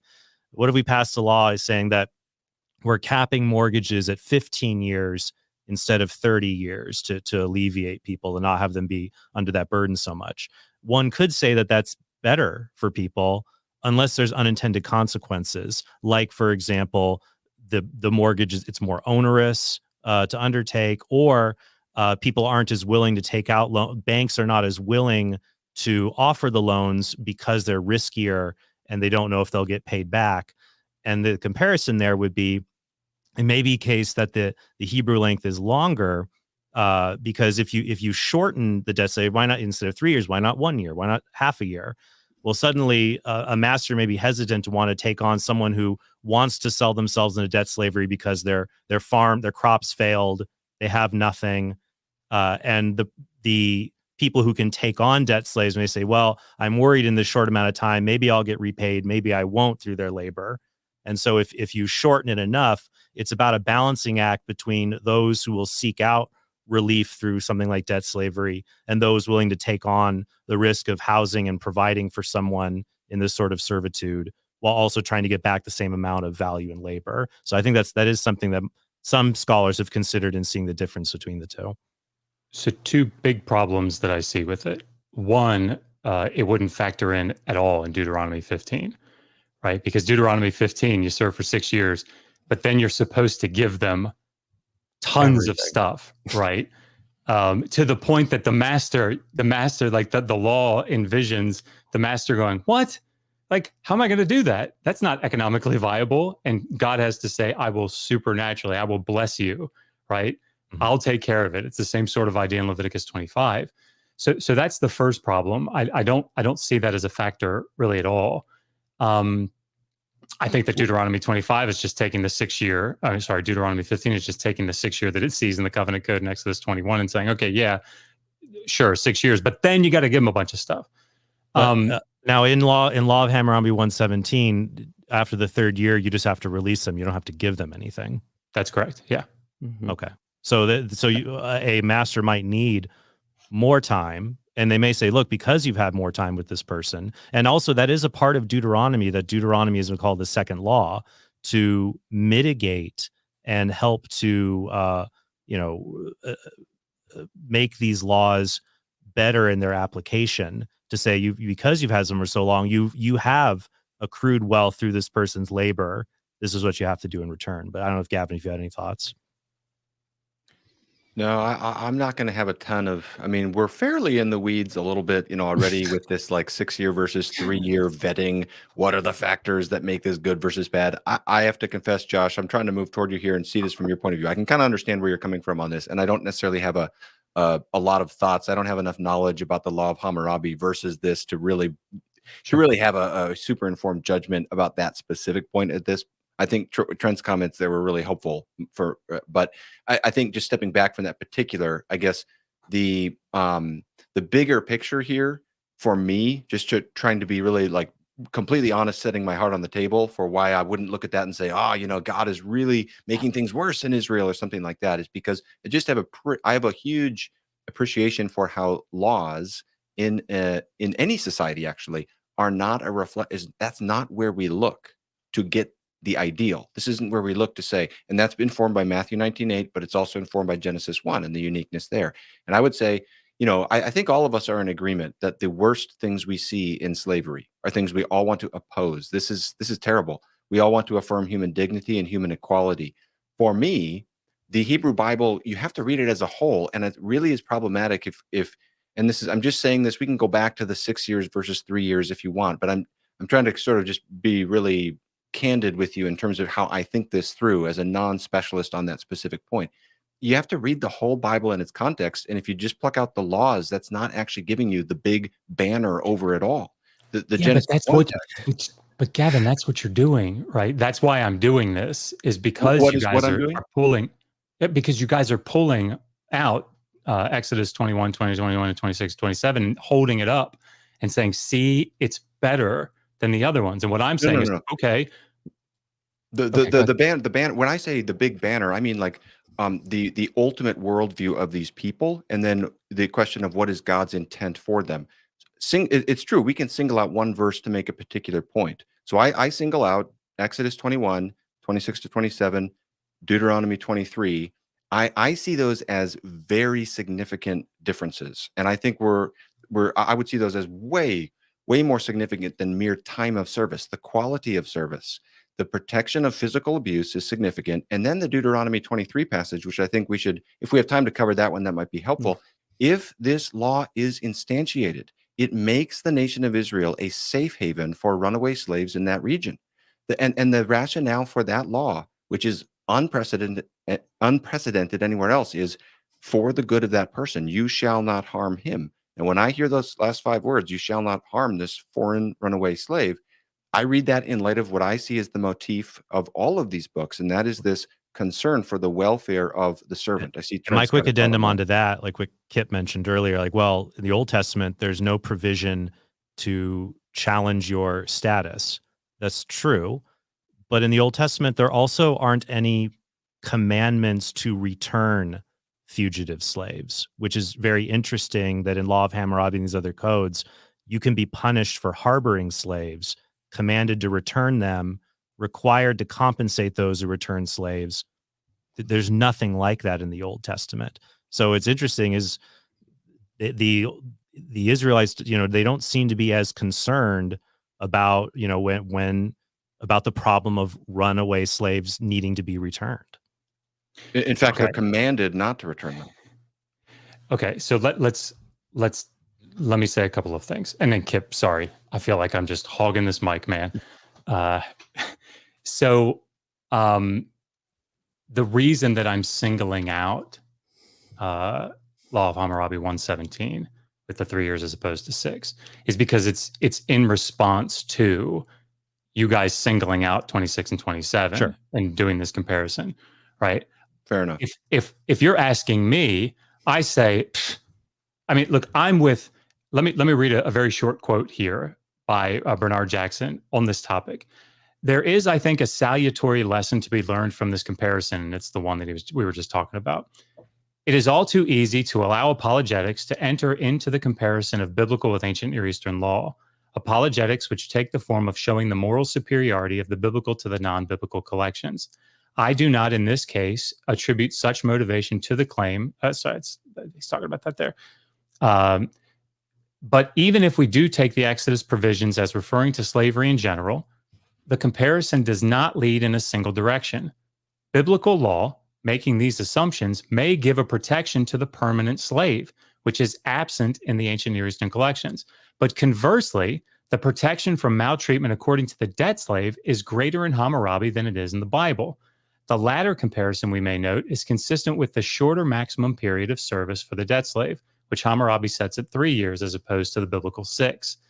So, like, the reason that what Jackson would say, I think, I think I can speak fairly for him here, is he would say, yeah, I mean, like, some are better, some are worse, like by our modern standards.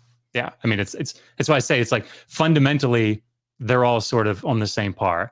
They're all on par with one another, right? The same is true with like rape and adultery laws in the Hebrew Bible. That, like, I have a chapter on this. Like, they're just right on par with what you see in the ancient Near East.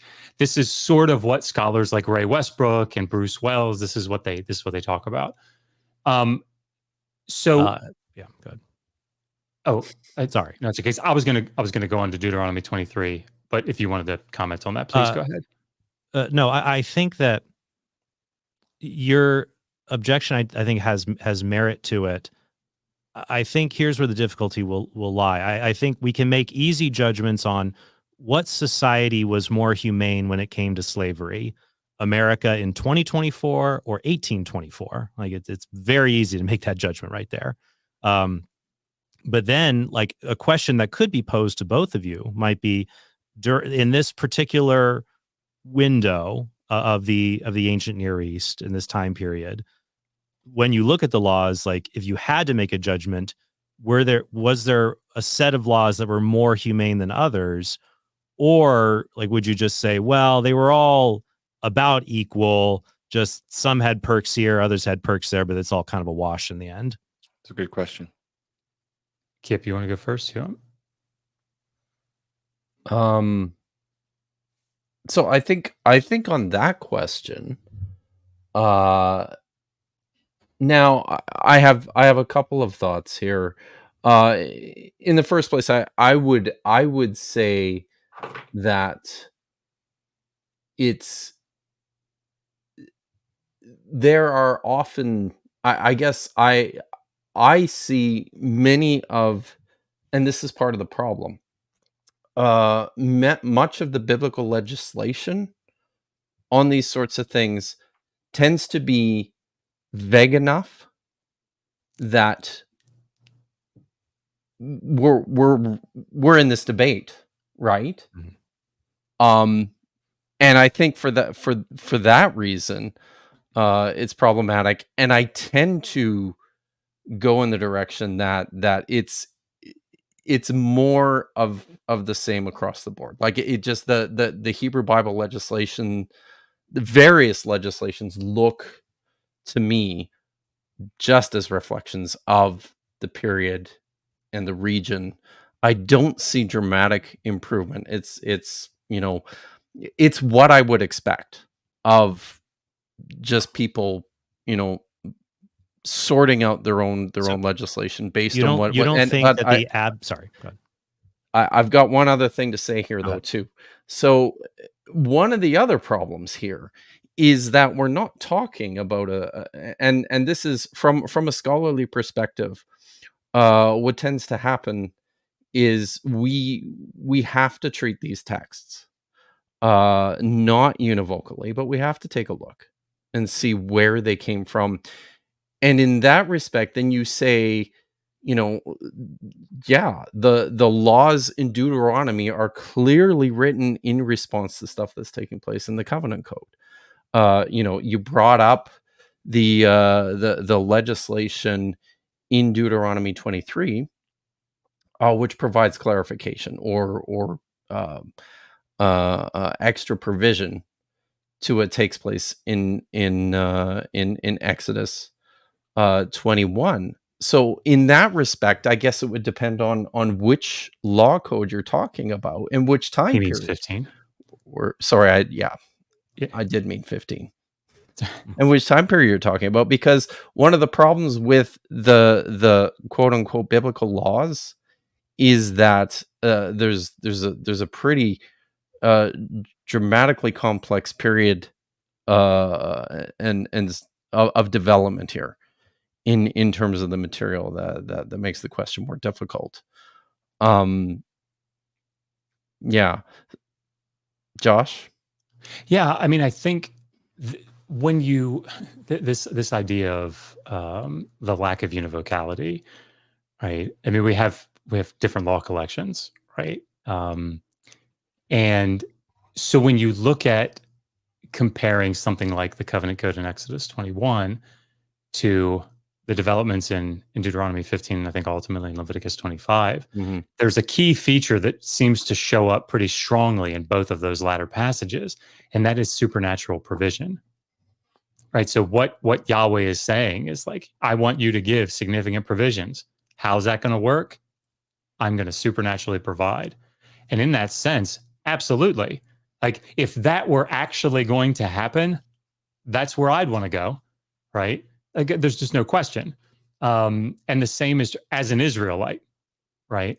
Now you could make the argument, and maybe I should think about this a little bit more before I go saying that. Not that that has any like real danger of happening, but like somebody could argue that I'd rather just serve for 3 years and go out with nothing than have to serve for 6 years and go out with a bunch of grain and wine and stuff. But at any rate, but Leviticus 25 is in the same principle, right? The whole chapter is about let the land lie fallow for a whole year, right? Every 7th year, let it lie fallow. Don't work. How are we going to do that, God? But don't worry. If you do it, I'm going to bless you, right? I'm going to come in supernaturally and give you so much that you're going to have to push out the old stock, right, to get the new stuff in. Well, And that actually makes sorry, I don't want to interrupt, but no, go ahead. When we talk about whether something is humane, that actually brings up an interesting question. Is it because what we think is humane would have been very, very different from the people living in that time? So radically different. So, for example, what's very instructive is the episode in the Old Testament when David's daughter Tamar is raped by Absalom. And I'm trying to remember the verse here, but she says something to the effect of, please marry me, or that if you abandon me now, that will be worse than what you have already done, for example. that the abandonment would be considered worse than the sexual violation. Whereas today we would have a hard time wrapping our heads around something like that. So yeah, if you get in your mind of someone who lives hand to mouth, subsistence farming in cruel conditions, just the way life was, would they rather have something that's 3 years with the greater possibility of abuse because serious injury is not prosecuted, or 6 years and you have those protections, and then you have the provision, though that is a little bit later in Deuteronomy.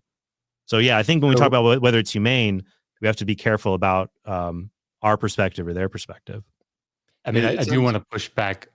Go ahead, Josh. Then I'll go after you. Just for a second. Like, I don't think that we can say that there were no provisions for serious injuries in like the laws of Hammurabi. Just because there's no law there doesn't mean that it wasn't some, because I think we have very clear precedent for that in 115 and 116, right? The debt slave is, and this is true in Middle Assyrian laws, right? When somebody switches from pledge to chattel, that's when they can be branded. That's when they can, have the which is the same in the Hebrew Bible, right? That's why in Exodus 21:5 or 6, the awl goes through the ear, right? I mean, this is a mark of chattel slavery.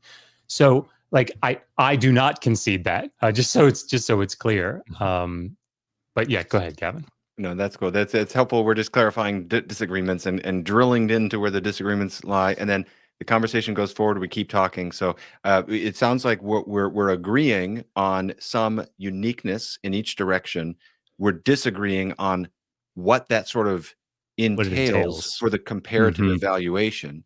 So for me, the Exodus 21, 26 to 27, and the Deuteronomy 15 protection, basically saying no physical abuse to the slave, and you should not send back the runaway foreign slave. Rather, you shall not harm him, make provision for him. But those are not the only two.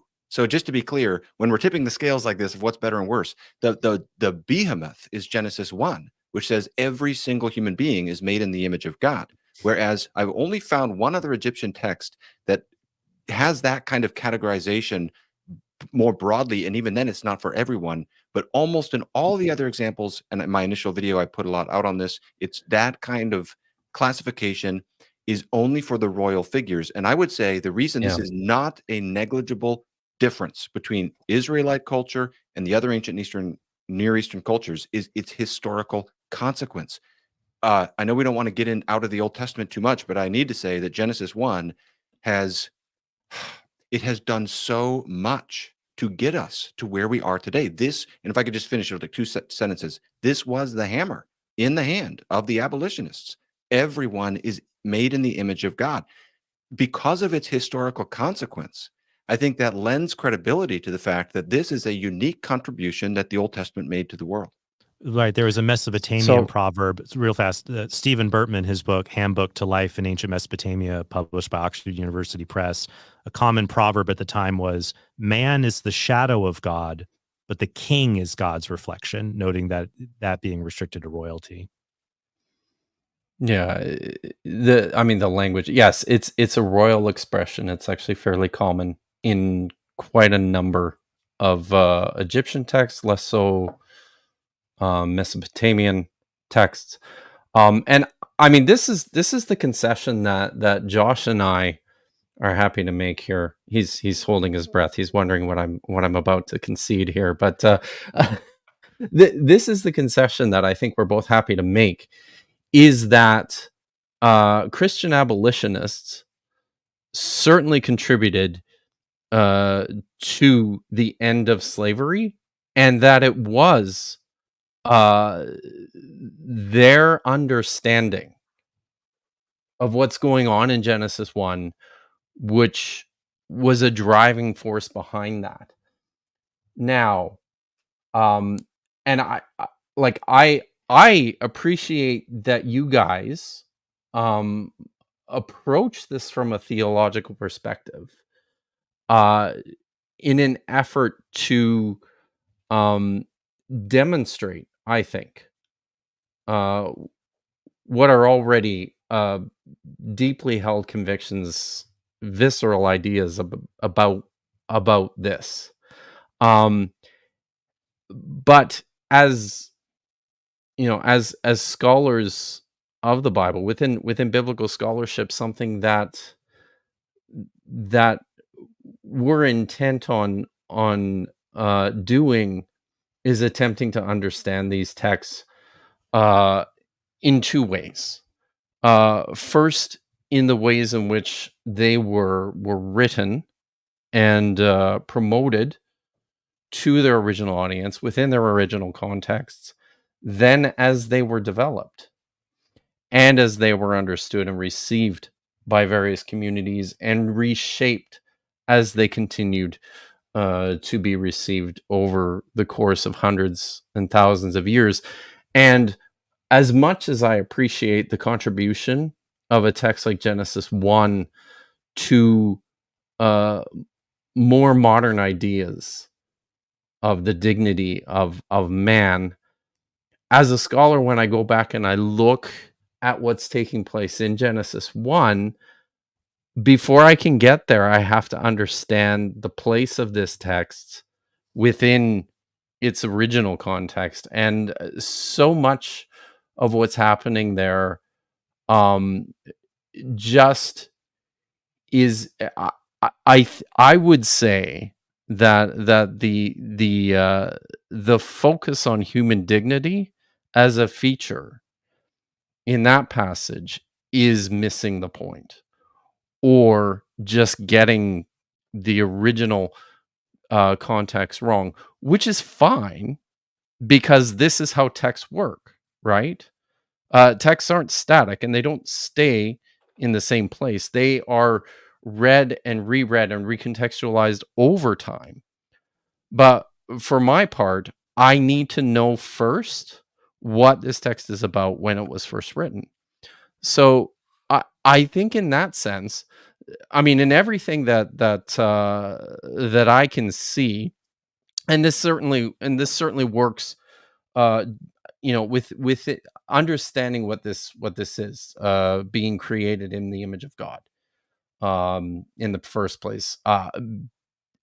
From everything that I can see, this has to do with human physicality, or maybe a better way to put it is human wholeness, as the whole person being a reflection of God as distinct from the rest of nature or the rest of the created animals on day 6. It's not an expression of human equality in terms of our relationship one to another. It's in terms of our relationship to the Creator, and this is something that is carried forward in or the earliest texts that we have from Judaism, which reflect on this idea. Is, in Ben Sira, you have a handful of texts from the Dead Sea Scrolls. I think or was another one, the Book of Jubilees. Well, actually, the Book of Jubilees just ignores the image of God altogether. But the focus for the first readers was not on, man and his relationship to one another in terms of everyone sharing this image. It was all about the relationship of man to the rest of nature. Man was the image of God. Man was the representative, or when I teach this, I often talk about man as the victory stele of God over over the forces of nature and the chaos that has just been vanquished in making creation. So I'll just finish by saying I have no. Go ahead. No, Okay. I'll just finish by saying I have no objection to the ways in which this text have been shaped over time, but I think it's really important to gain a clear understanding of where it started and how it was intended when it was first written. I think that that's fair. So we should like go back to the literary context of Genesis and the other parts of Genesis. But I do think more than that, it really is affirming the intrinsic goodness of human beings. And because of that, the moral duties they have towards one another. So, for example, in Genesis 9:6, you see, whoever sheds the blood of man, by man shall his blood be shed, for God made man in his own image. So we see a prescription of treating murder with the most serious punishment because of the unique value of human beings being made in the image and likeness of God. Also, we have the creation story. It's well, if you go to Genesis 6 through 7, the flood, it has parallels to the Epic of Gilgamesh. It probably also has parallels to an older epic called the Epic of Atrahasis. And what's interesting there, the flood, I think the author seems to be subverting many of these common stories, because in Atrahasis, the gods flood the earth because humans are too noisy and commotion, and there's an overpopulation crisis. The presence of so many humans is bad. But in Genesis, it's completely inverted to say, no, God says, be fruitful and multiply. Like he wants lots of humans because they're good. So I do think when we go back to the original source text, it does make the image and likeness of God much, much richer to understand.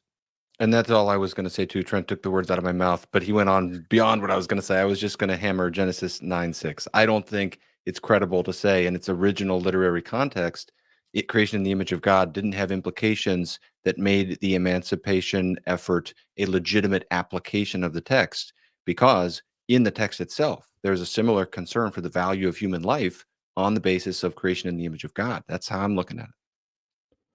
So in Westbrook's commentary, he says this about Genesis 9:6. The explanation given of Genesis 1:26 to 27 shows that it's not a question of quality in people, but of the fact God has created people as his counterpart, and that human beings can have a history with God.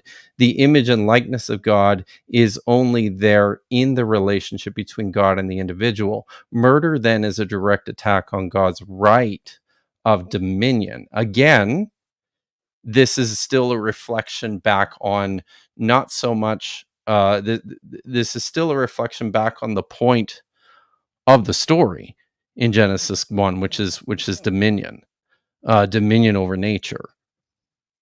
I don't think that necessarily even that explanation you gave, because when we look in Ephesians in the New Testament, Paul says to slave owners, we're talking about Ephesians now, though, aren't we? We're no. What I'm supposed to saying, be looking at what's happening in the original context of the no, I'm not story. disagree. I'm not disagreeing with that rationale you gave. The idea is that Okay. you can't murder someone because that's God's territory.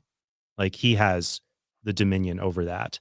But we also see in the New Testament and later on in other Christian writings, this idea that you can't enslave a man because no man can belong to a man. All people belong to God. And so to understand that radical ownership of him does contribute to an important element of human beings understanding their proper role in the moral life. Yeah. And that was Gregory of Nyssa's rationale, just picking up on Trent's comments there, is basically every human being is made in the image of God. Therefore, you actually can't enslave them. There's something about that's actually an impossible thing to do. That's one of his arguments. He built several others. And, Gregory, this is where, again, I'm seeing the usage of Genesis 1 by Christians like Gregory, who, as I read him in the 4th century, basically gave the strongest criticism of slavery as an institution that I've been able to find in the pre-modern world anywhere. And the usage of Genesis 1 that he has there seems to me to be running in the same grooves of the thinking of Genesis 9:6. So I would say that's a legitimate Christian usage of Genesis 1. It's not something that you see earlier, though. Like I said, within the early Jewish texts that we have, the focus is consistent in terms of emphasizing human dominion as opposed to the interrelationships of people. Would you see Genesis 9:6 as a relevant text here? Yes, but in as much as Westbrook has suggested that that this again is still a reflection of dominion, of God's dominion and his his rights on the person. Do you have something? Yeah, Josh? I think to sort of take a step back, because what I don't want to do, I think I've been watching the side chat and people are screaming. At least I the ones that never I've seen watch for the Leviticus chat during the 25. thing. Yeah. You have more. I shouldn't be watching it. I only watch when I'm not talking.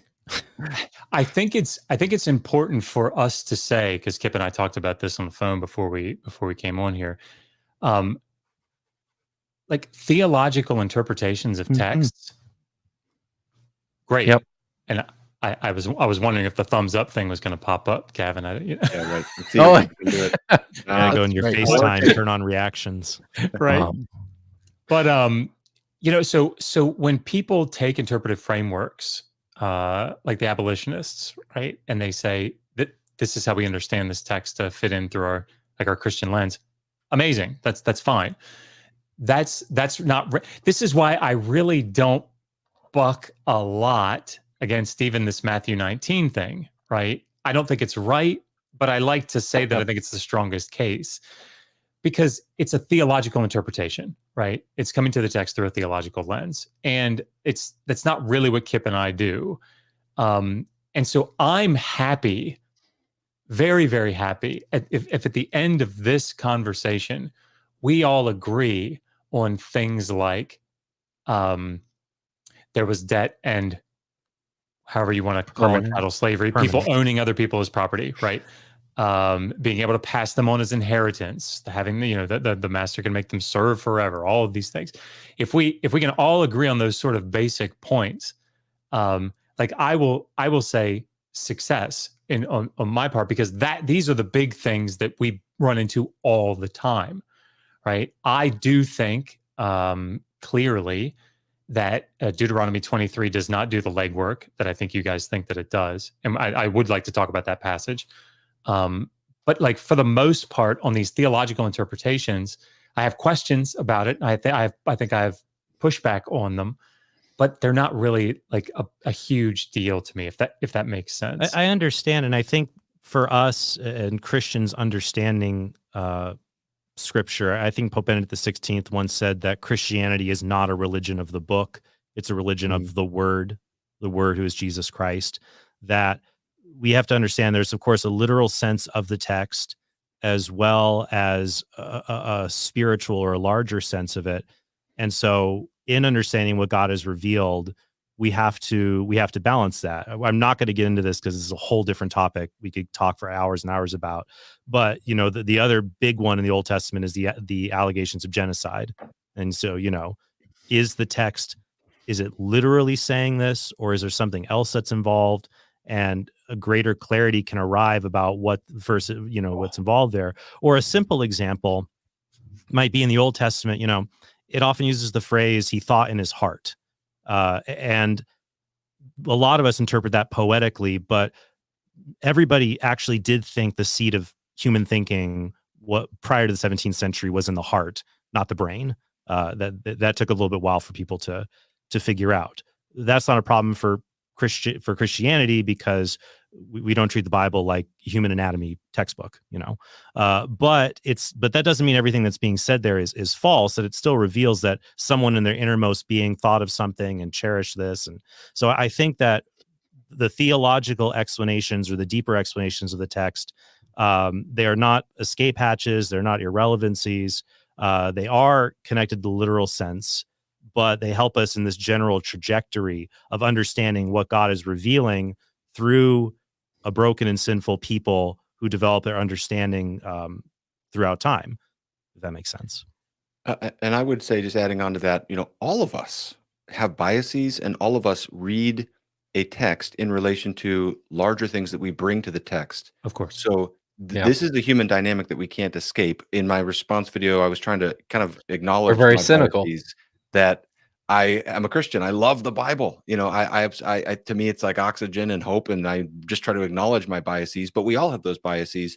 But I don't think so. But the claim that I'm attempting to put forward is that Genesis 1 isn't only relevant or important at this juncture of the conversation in terms of a theological deployment, but actually just in its textual meaning. And so again, here we're to demarcate the agreement, the disagreement. I think we have agreement that the claim of the text itself is unique to democratize the Imago Dei. Every single human being is in the image of God. You've got the Genesis 9 prohibition of murder on the basis of that 8 chapters later. And then where we're disagreeing is sort of theological or worldview implications from that. And so, I'm just trying to skate out, I guess, where we agree, where we don't.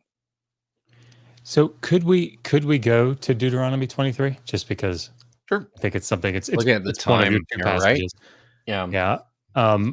So, but just to transition there, so that we're clear on the first passage that you guys were talking about. Just as I think you guys have made it clear what your positions are on it. I think what we would say is, if these are debt slaves in 2021, 26 to 27, which again is sort of the majority position among scholars, then I think it's certainly 115 laws of Hammurabi, 115 and 116 parallel 20 and 21. And that legal rationale, I think, would very easily carry forward, given other places like the Middle Assyrian laws A44, where you can't do certain physical things to debt slaves. They have to be chattel slaves before you do them. So that would be our position. If it is debt slavery, which again, most people think that it is, I don't think there's this big distinction here. Could you just clarify that? I'm sorry, but it's probably because we're 2 hours in. I'm not seeing why the fact that, supposing it was debt slave, why that would minimize the other differences that we've identified in terms of from the master to his own slave versus a third party to the slave, the difference between death versus physical mistreatment. To me, it's still, whether it's a debt slave or chattel slavery, it's still a big deal if you're talking about, I harmed that other person's slave, now I owe their master money, versus, or I killed them actually, versus you as the master can't harm your own slave. Debt or chattel, either way, it still seems to me, I guess I'm not following. Yeah, sure. Okay, so first, what you said there last is exactly what we see in 28 to 32 with the goring ox, right? Person A didn't control their ox, killed somebody else's slave B, I pay 30 shekels of silver to their master. Correct. So that's precisely what we do see. If these are debt slaves, so let's paint the picture here, because the way that 2021, the thing, if it is a debt slave, the thing that it's probably envisioning here is somebody like a distraint or a pledge, right? So it very well may not be the paterfamilias, right, the head of the household, that is the debt slave. It may be his daughter, his son. It may be his slave, right? But the point is that debt slave need not be the paterfamilias himself. It may be, but the text doesn't make that sort of thing explicit.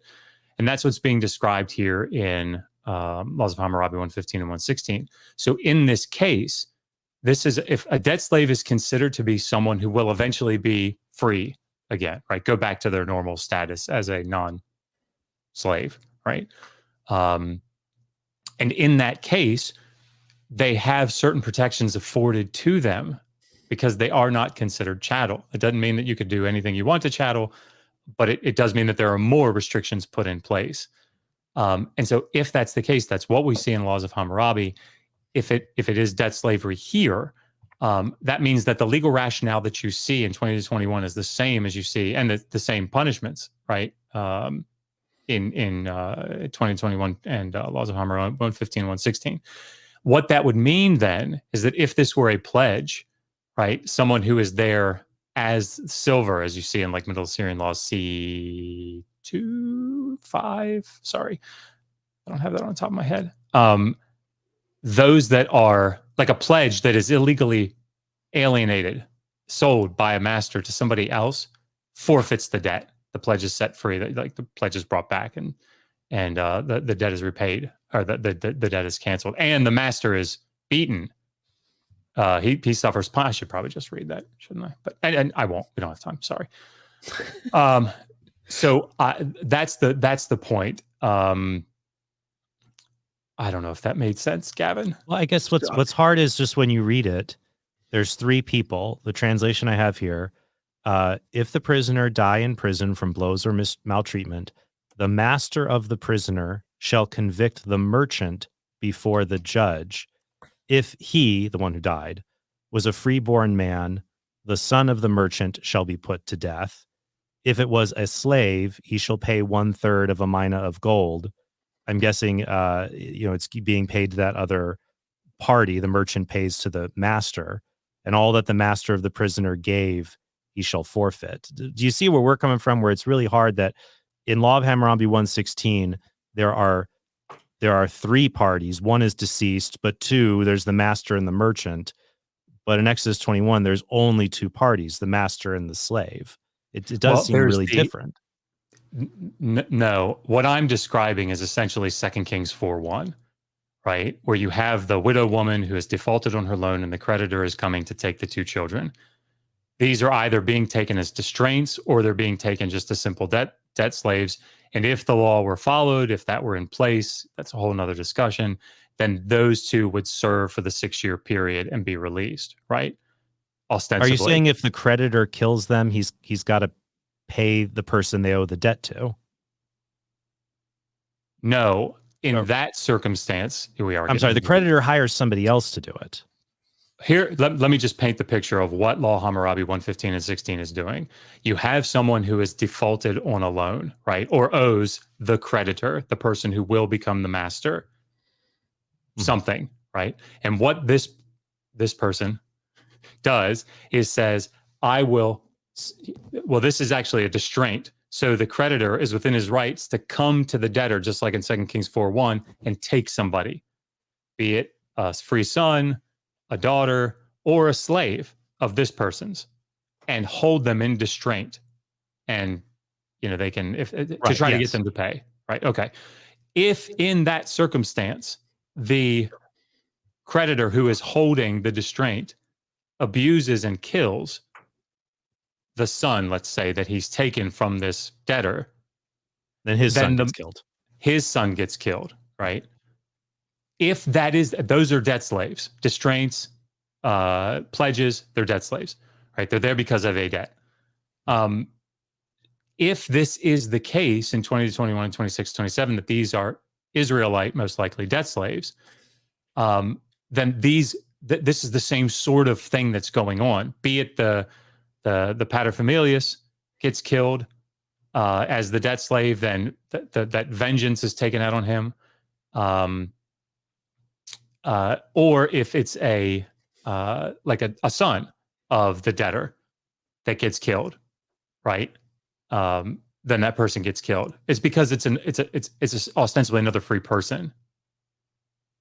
Right, but the main harm here is the punishment is due to the fact you killed someone who belonged to someone else, and the punishment will vary based on the social value of that individual, be it a free son or if it's a slave. But it's still the case, the punishment is because you've harmed someone who belonged to someone else, not someone who in the virtue of them belonged to you.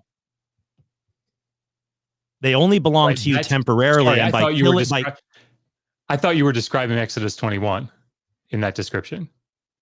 No, I'm describing Law of Hammurabi 115, 116. That's what I'm saying. What you just described is what I'm saying is happening in 20, 21, 26 to 27. Can we put up those verses from Exodus 21?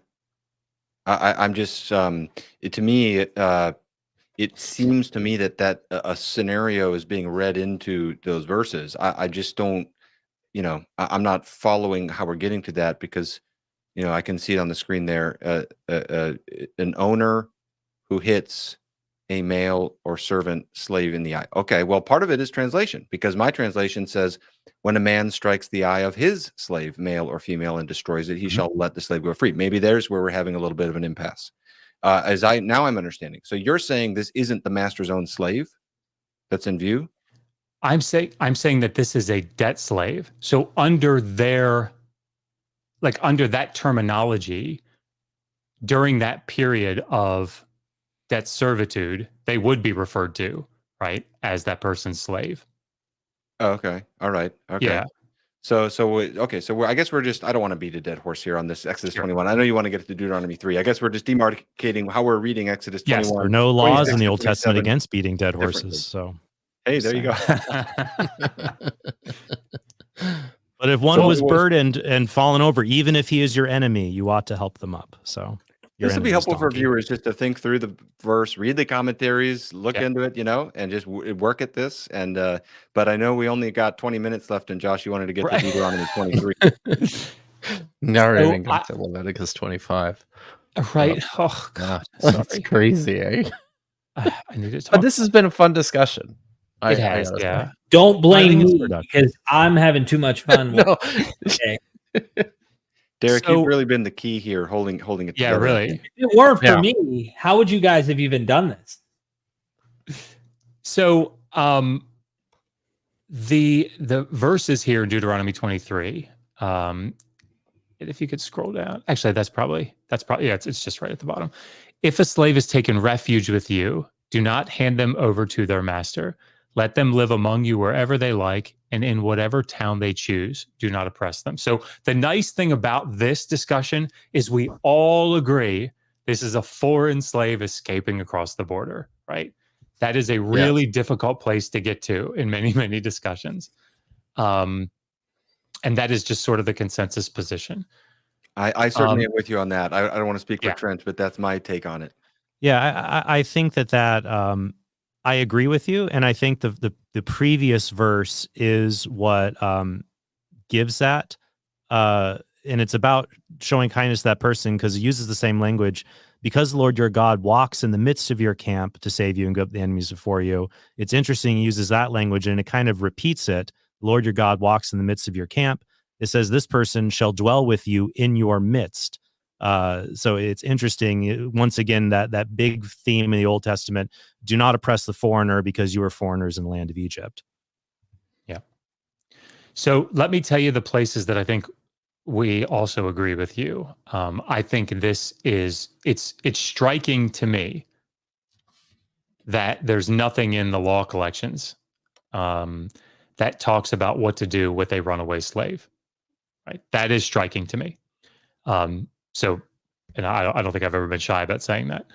And it is also striking, although very understandable when we talk about it, that they are to just take a hands-off approach to this foreign slave that has come into their midst. But that second one is actually, I think it's reasonably clear what it's describing. Deuteronomy is set up in the form of a vassal treaty, right?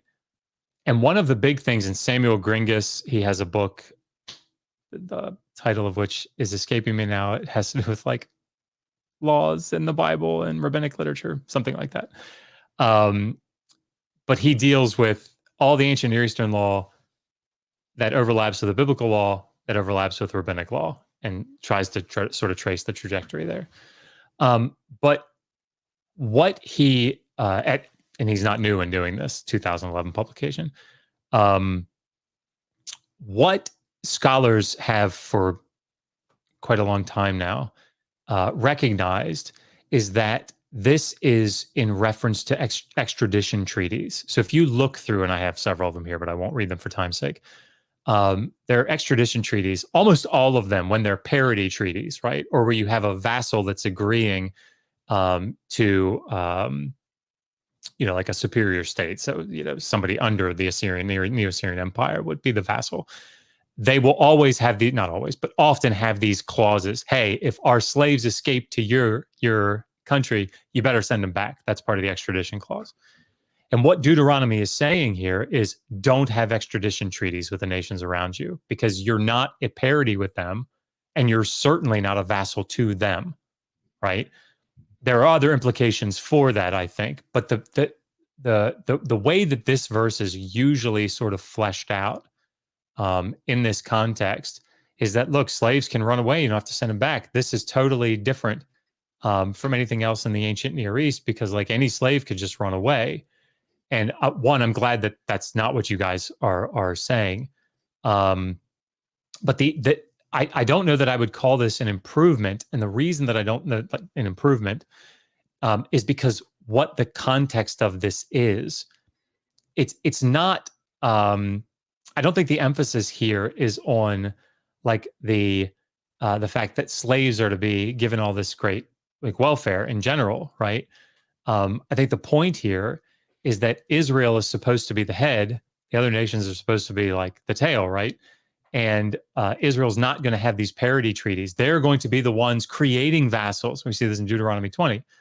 And so this extradition clause, I think that's the length of it, right? And we could talk about that more, but did that make sense? I have a question about that, if I may. So I think I understand what you're proposing, and I think always the question for a proposal is, what best explains the text. Now, when I'm looking at this text, the final little addition of the thread throughout seems to be reflecting compassion for this runaway foreign servant, to me, and I see that in several ways, but especially with the final little phrase. I think in your translation it said, "You shall not oppress him." My translation's a little bit different from that. I think it says, "You shall do him no wrong." But it seems to me that if the motivation, I could concede and agree with you that that's the larger framework in which to understand this, without that being mutually exclusive to a concern for the basically a compassion for this person. Now, the reason I think that's totally plausible is two things. Number one, it accords with, again, what I see as a motif coming out again and again. I've counted 36 of them. Look out for the fatherless. Look out for the sojourner. Look out for the widow. Look out for that person who's vulnerable, because you know what that feels like because you were in Egypt. That's all over. The second thing is, why even say you shall not harm him? You shall not oppress him. If it's purely a matter of politics, or you didn't say that, but I'm speaking off the top of my head here. If it's more in that direction, then it really actually wouldn't be as important to then care for the person's welfare once they're there living.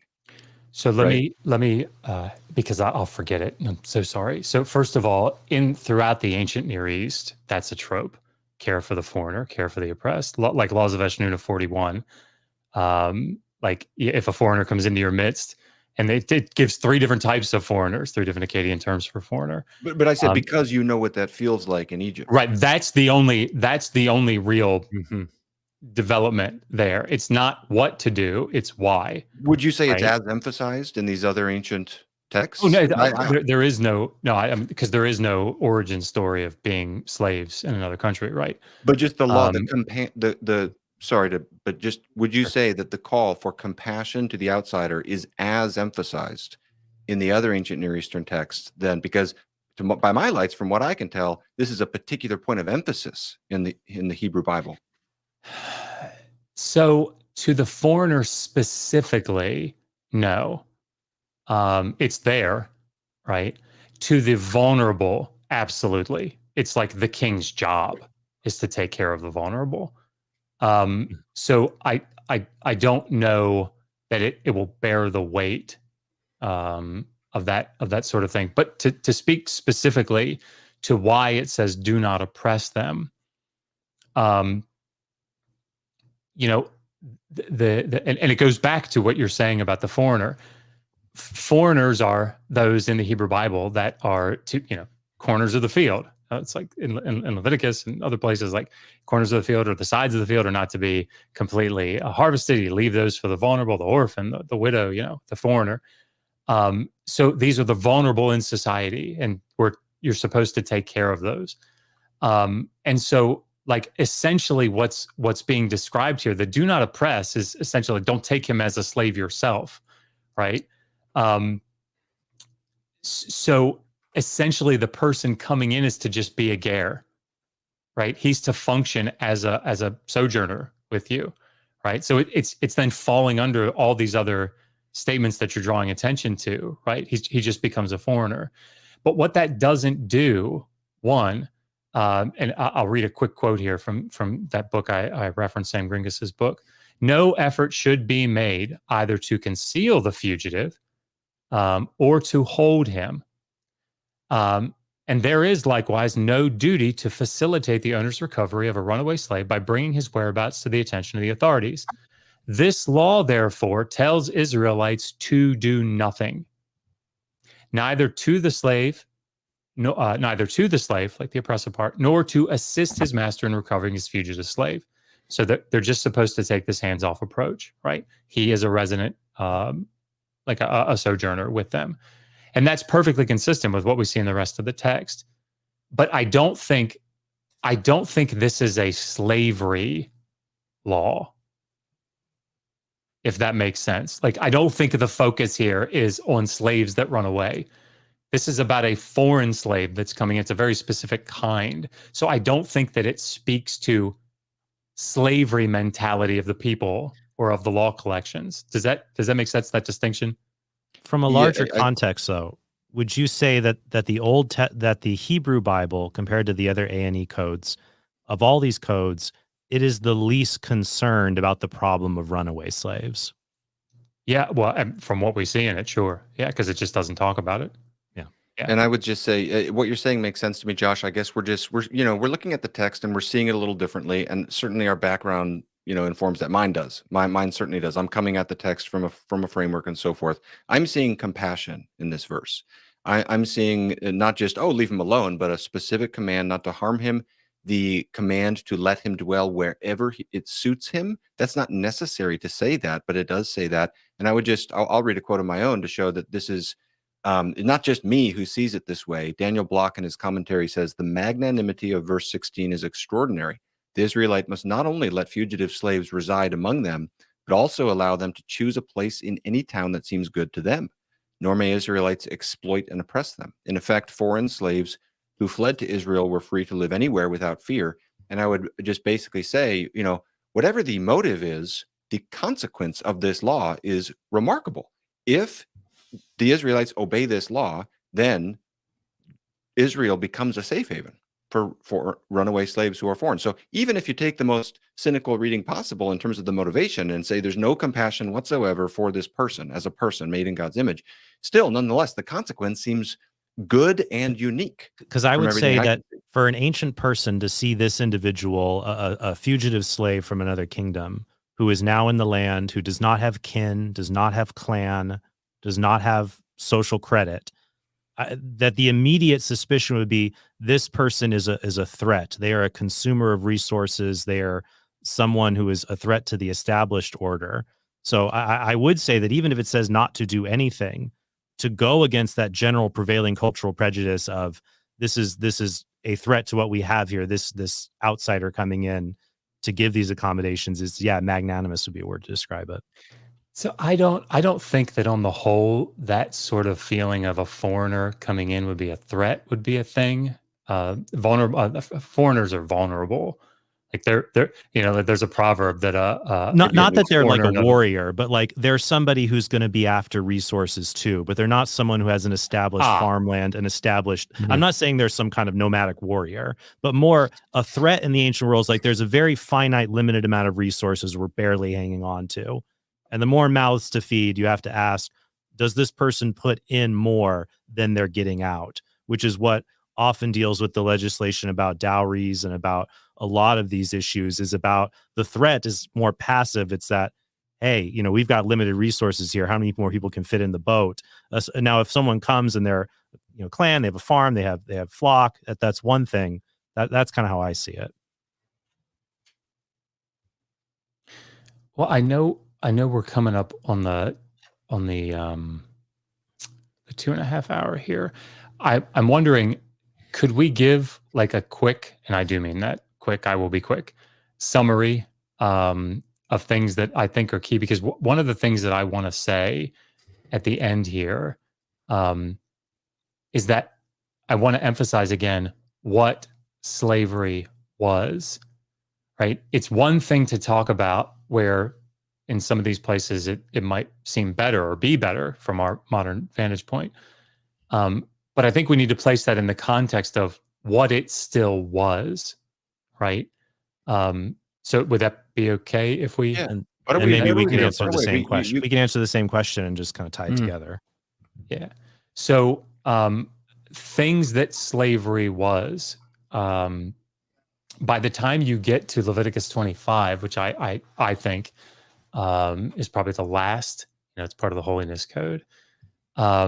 Here the text is describing you can't treat fellow Israelites as slaves anymore, right? So that there's something, at least in the mind of the writer or of that school of writers, that is saying okay, like slavery, we shouldn't be subjecting our fellow Israelites to this status, right?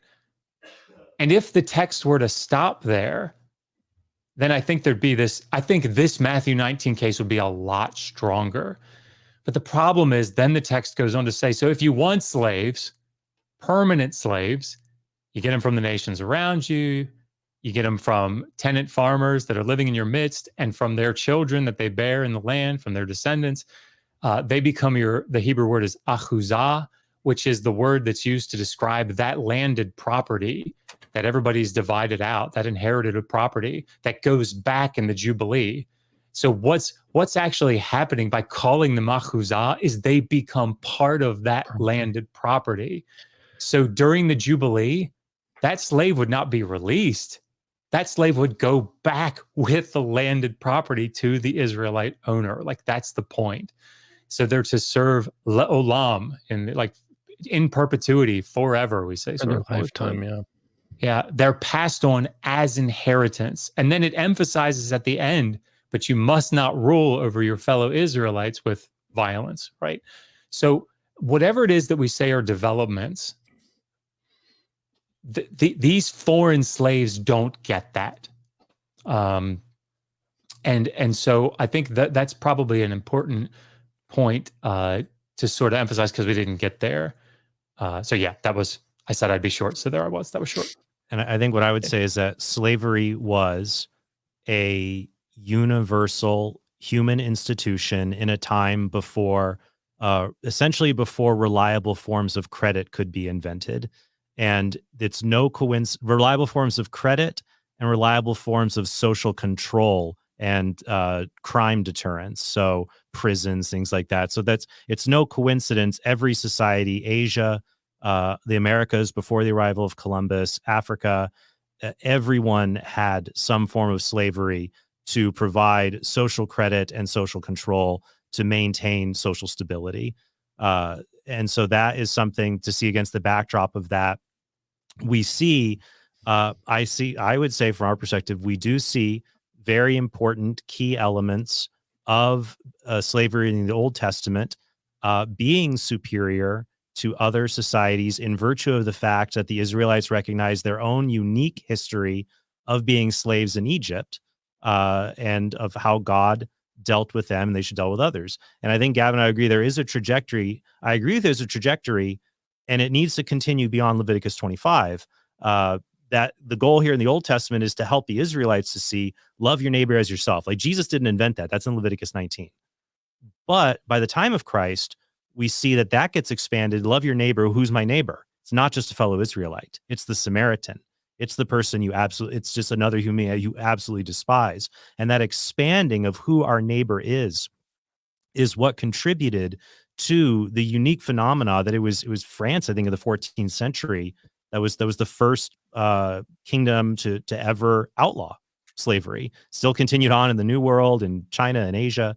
That expansion of who is my neighbor, who is the person made in the image of God, I do think goes all the way back what Gavin said to Genesis 1. And for us, I appreciate you guys, and Josh, I really appreciate your book.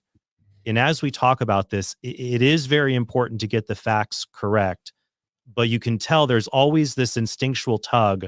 So what? What are the philosophical, religious implications of this?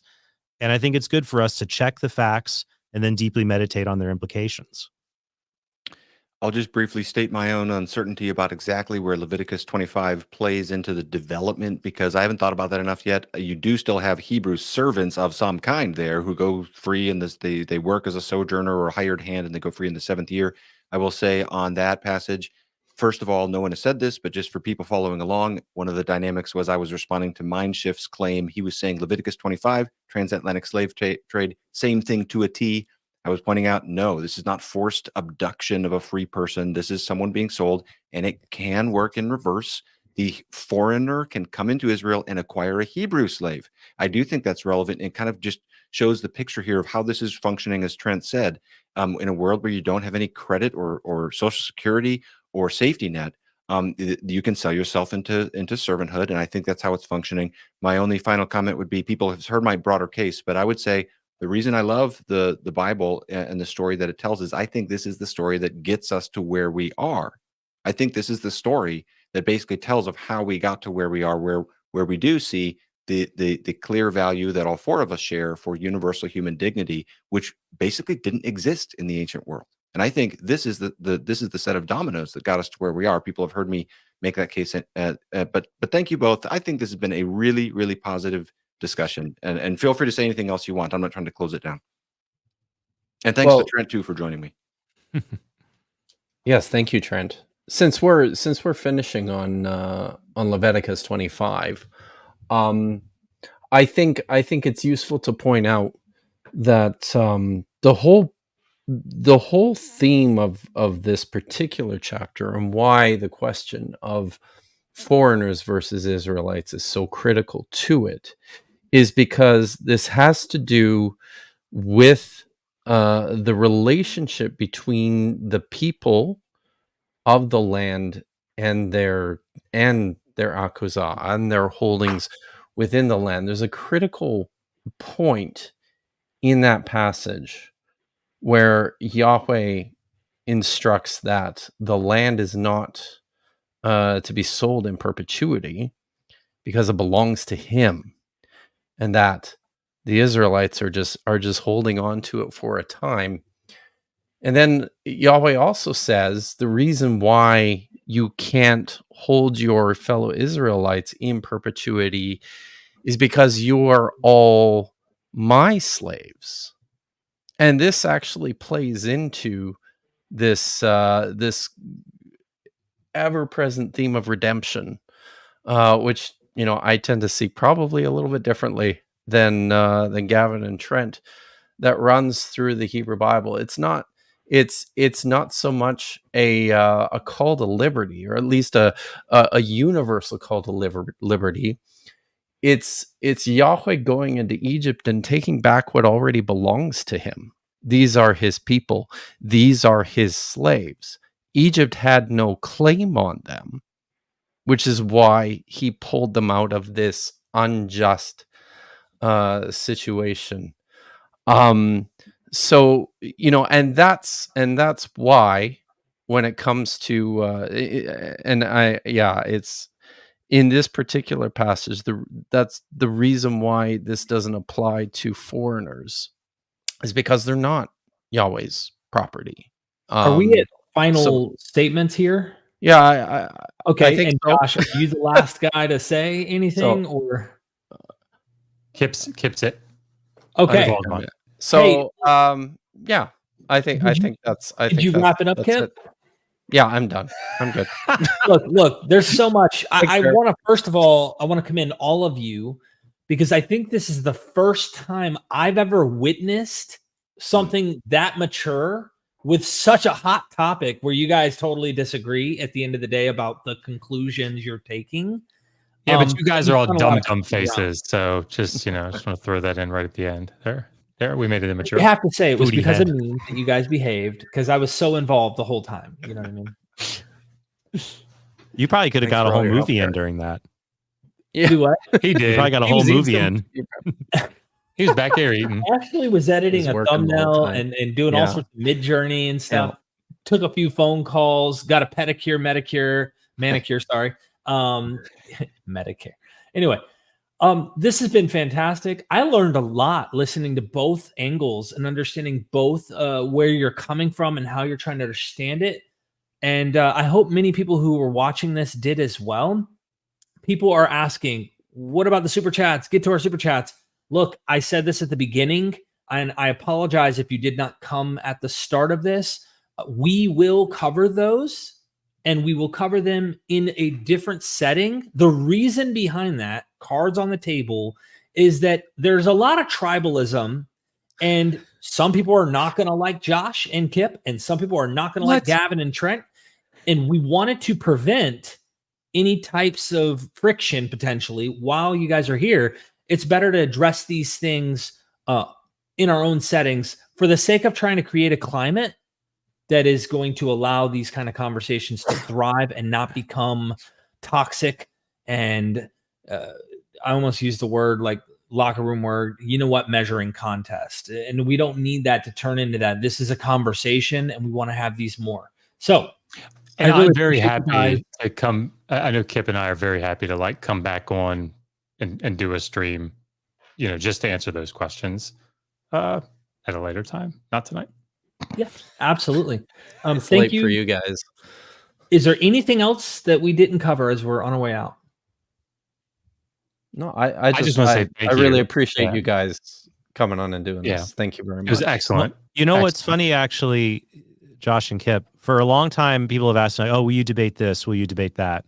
And there's some topics I've told people like, well, I'm not really going to debate that because if I'm so far apart from my interlocutor and we don't have common ground, I just don't see if it's going to go anywhere. Like I've said before, I'm not going to debate whether Christ had two wills with a Jehovah's Witness or a Mormon because our Christology is just so radically different that's so far beyond what I would say. And so one example I used to give was, I'm not going to debate biblical slavery with an atheist because look, we're already so far apart.